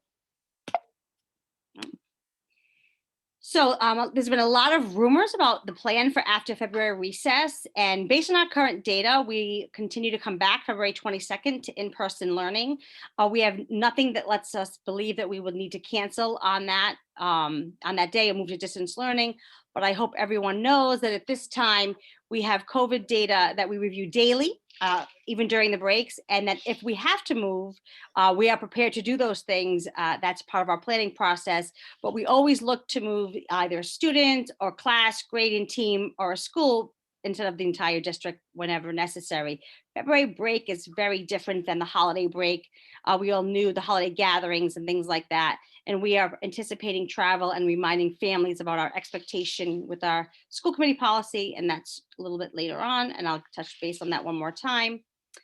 We are planning for registration for trimester 3 in elementary school, which begins on March 22nd. So right after the recess, elementary school families will be getting if they're looking to change their learning scenario, they would then register. So if you're in person and you want to remain in person, no changes necessary, you would only respond if you are looking to change what you've already selected. So high school and middle school, and then we're not anticipating any concerns regarding bringing everyone back, but we would be messaging. So for example, if a school was able to give 6 feet for every student spacing, they would then be able to message. So if we had to go to 4 feet, 5 feet, we would message to families so they were clear that spacing was being changed. The guidance from Rido is to ensure 3 to 6 feet. 6 being, the gold standard, and then 3 being the minimum requirement. High school and middle school Q4 registration will begin right after the beginning of March. The quarter doesn't end till the end of April, but there's a lot more logistics in planning the middle school and high school return due to the transportation concerns, as well as the learning scenario that we're presenting to families. So if there's ever any shift that needs to happen, things like not being able to offer every single student every single day, we want to be able to have clear and transparent messaging should there be more numbers than anticipated. As we know, Q4, especially, for example, our seniors may all want to come back at Q4. They may not, but we want to make sure that we're thoughtful. And Mr. McKenzie and myself are putting eyes. And right now we're trying to tighten up what that registration looks like. For an example, if you've selected in-person learning and we've noticed that you're not coming to school every day, and maybe there's a little bit more oh, I'm tired, I want to go to DL, we're really going to tighten that up a little bit to ensure that we're really capitalizing on the purpose of what distance learning looks like for our current state and what our needs need to be moving forward. We will be reminding our families again in my messaging tomorrow about our travel reminders. Our policy does have the 14-day quarantine upon return. In the playbook, we have the ability as a district to provide changes when you're a close contact. We do not provide that for travel. One reason, because we have no idea who you've interacted with. And when you're a close contact, there's a little bit more understanding about what that looks like. However, there have been a couple of cases this year where we had to speak with the families around specific cases in consultation with RIDO, where we will say, you know, we're only using the modified quarantine if you can provide a test. If you are not providing a test, we're not allowing the 10 days, but 14 days. If we have concerns around possibly a little cluster in a school, it's only happened twice for the entire year, but parents have been very cooperative with that so far. We recognize that this is definitely the honor system. We have found out every now and then that a child will come back and say, oh, I was here, I was there. Principals are being very thoughtful and following up with our parents to really let them understand this is not a punishment. This is for us to really make sure that our community remains safe, and that if they've determined that travel for them is important, that they just understand that this is our guidance and this is what their children will not be denied an education, but they will be distance learners until the quarantine is up. We are also planning for kindergarten e-registrations. One of the efficiencies that we're looking for is to provide a more comprehensive review to ensure that our families have quick access and that our systems are efficient so that we're not man-making forms for transportation, man-making forms for all that sort of background work, being able to pull reports more efficiently. We recognize that it may be easier for some families to do those paper packets. So we've asked our secretaries to hold until all the forms are finalized so that they're the most recent. We plan on training all of our secretaries on February 24th with the new system with Dorothy Fitzgerald, who's been doing a great amount of work around this, as well as working with Renee to get our video tutorials ready on, how do you scan an image? How do you get your locator card, make sure it's signed, and upload that directly to your e-registration? So we're excited about that up and coming, and it does say that on our website. And lastly, we have our Spreading Smiles initiative, which was something thought up about from our Superintendent Education Advisory Panel, currently made up of all our employees, educators, support professionals, administrators. And then we're looking to branch out. Our focus for February is We Love Charahoe, and here's 4 examples that you could find on Twitter on people's signatures of ways people are really showing their school and district spirit. So we're looking and we're focusing on March's next initiative, which will be publicized in our March update, but also really thinking about how we can capitalize and bring in our student voice in our SEAP, so that it's also starting with high school and middle school, and then branching out into our elementary to ensure that we're thoughtful about their voice in all of this work. So that's my overall updates, as well as coming events, being that we're in February recess next week, that we have a public budget meeting on March 2nd, and I will be sharing with families tomorrow just some guidance. It will be via Zoom, and what that will look like is we will have required questions for people to register, and then our town board of canvassers will confirm registrations prior to the meeting and then the day of the meeting to ensure we have the 25 per person quorum. Okay, that's it for me. Thank you so much. School committee request for future agenda items. Does anybody have requests? And I really can't see anybody, so there you go. There you go, Mr. Abbott. You're on mute, Mr. Abbott. I'd like a report from the bus company as to how they react or respond when it becomes known that one of their employees has contracted COVID or another communicable disease. Okay. Donna? As we previously talked about, I'd like to talk a little bit about the, I think it's anti-bias book club, and bring that information to the committee members next meeting. Diversity Book Club, okay. I'm getting tired, can you tell? Yes, yeah. Diversity Book Club, thank you.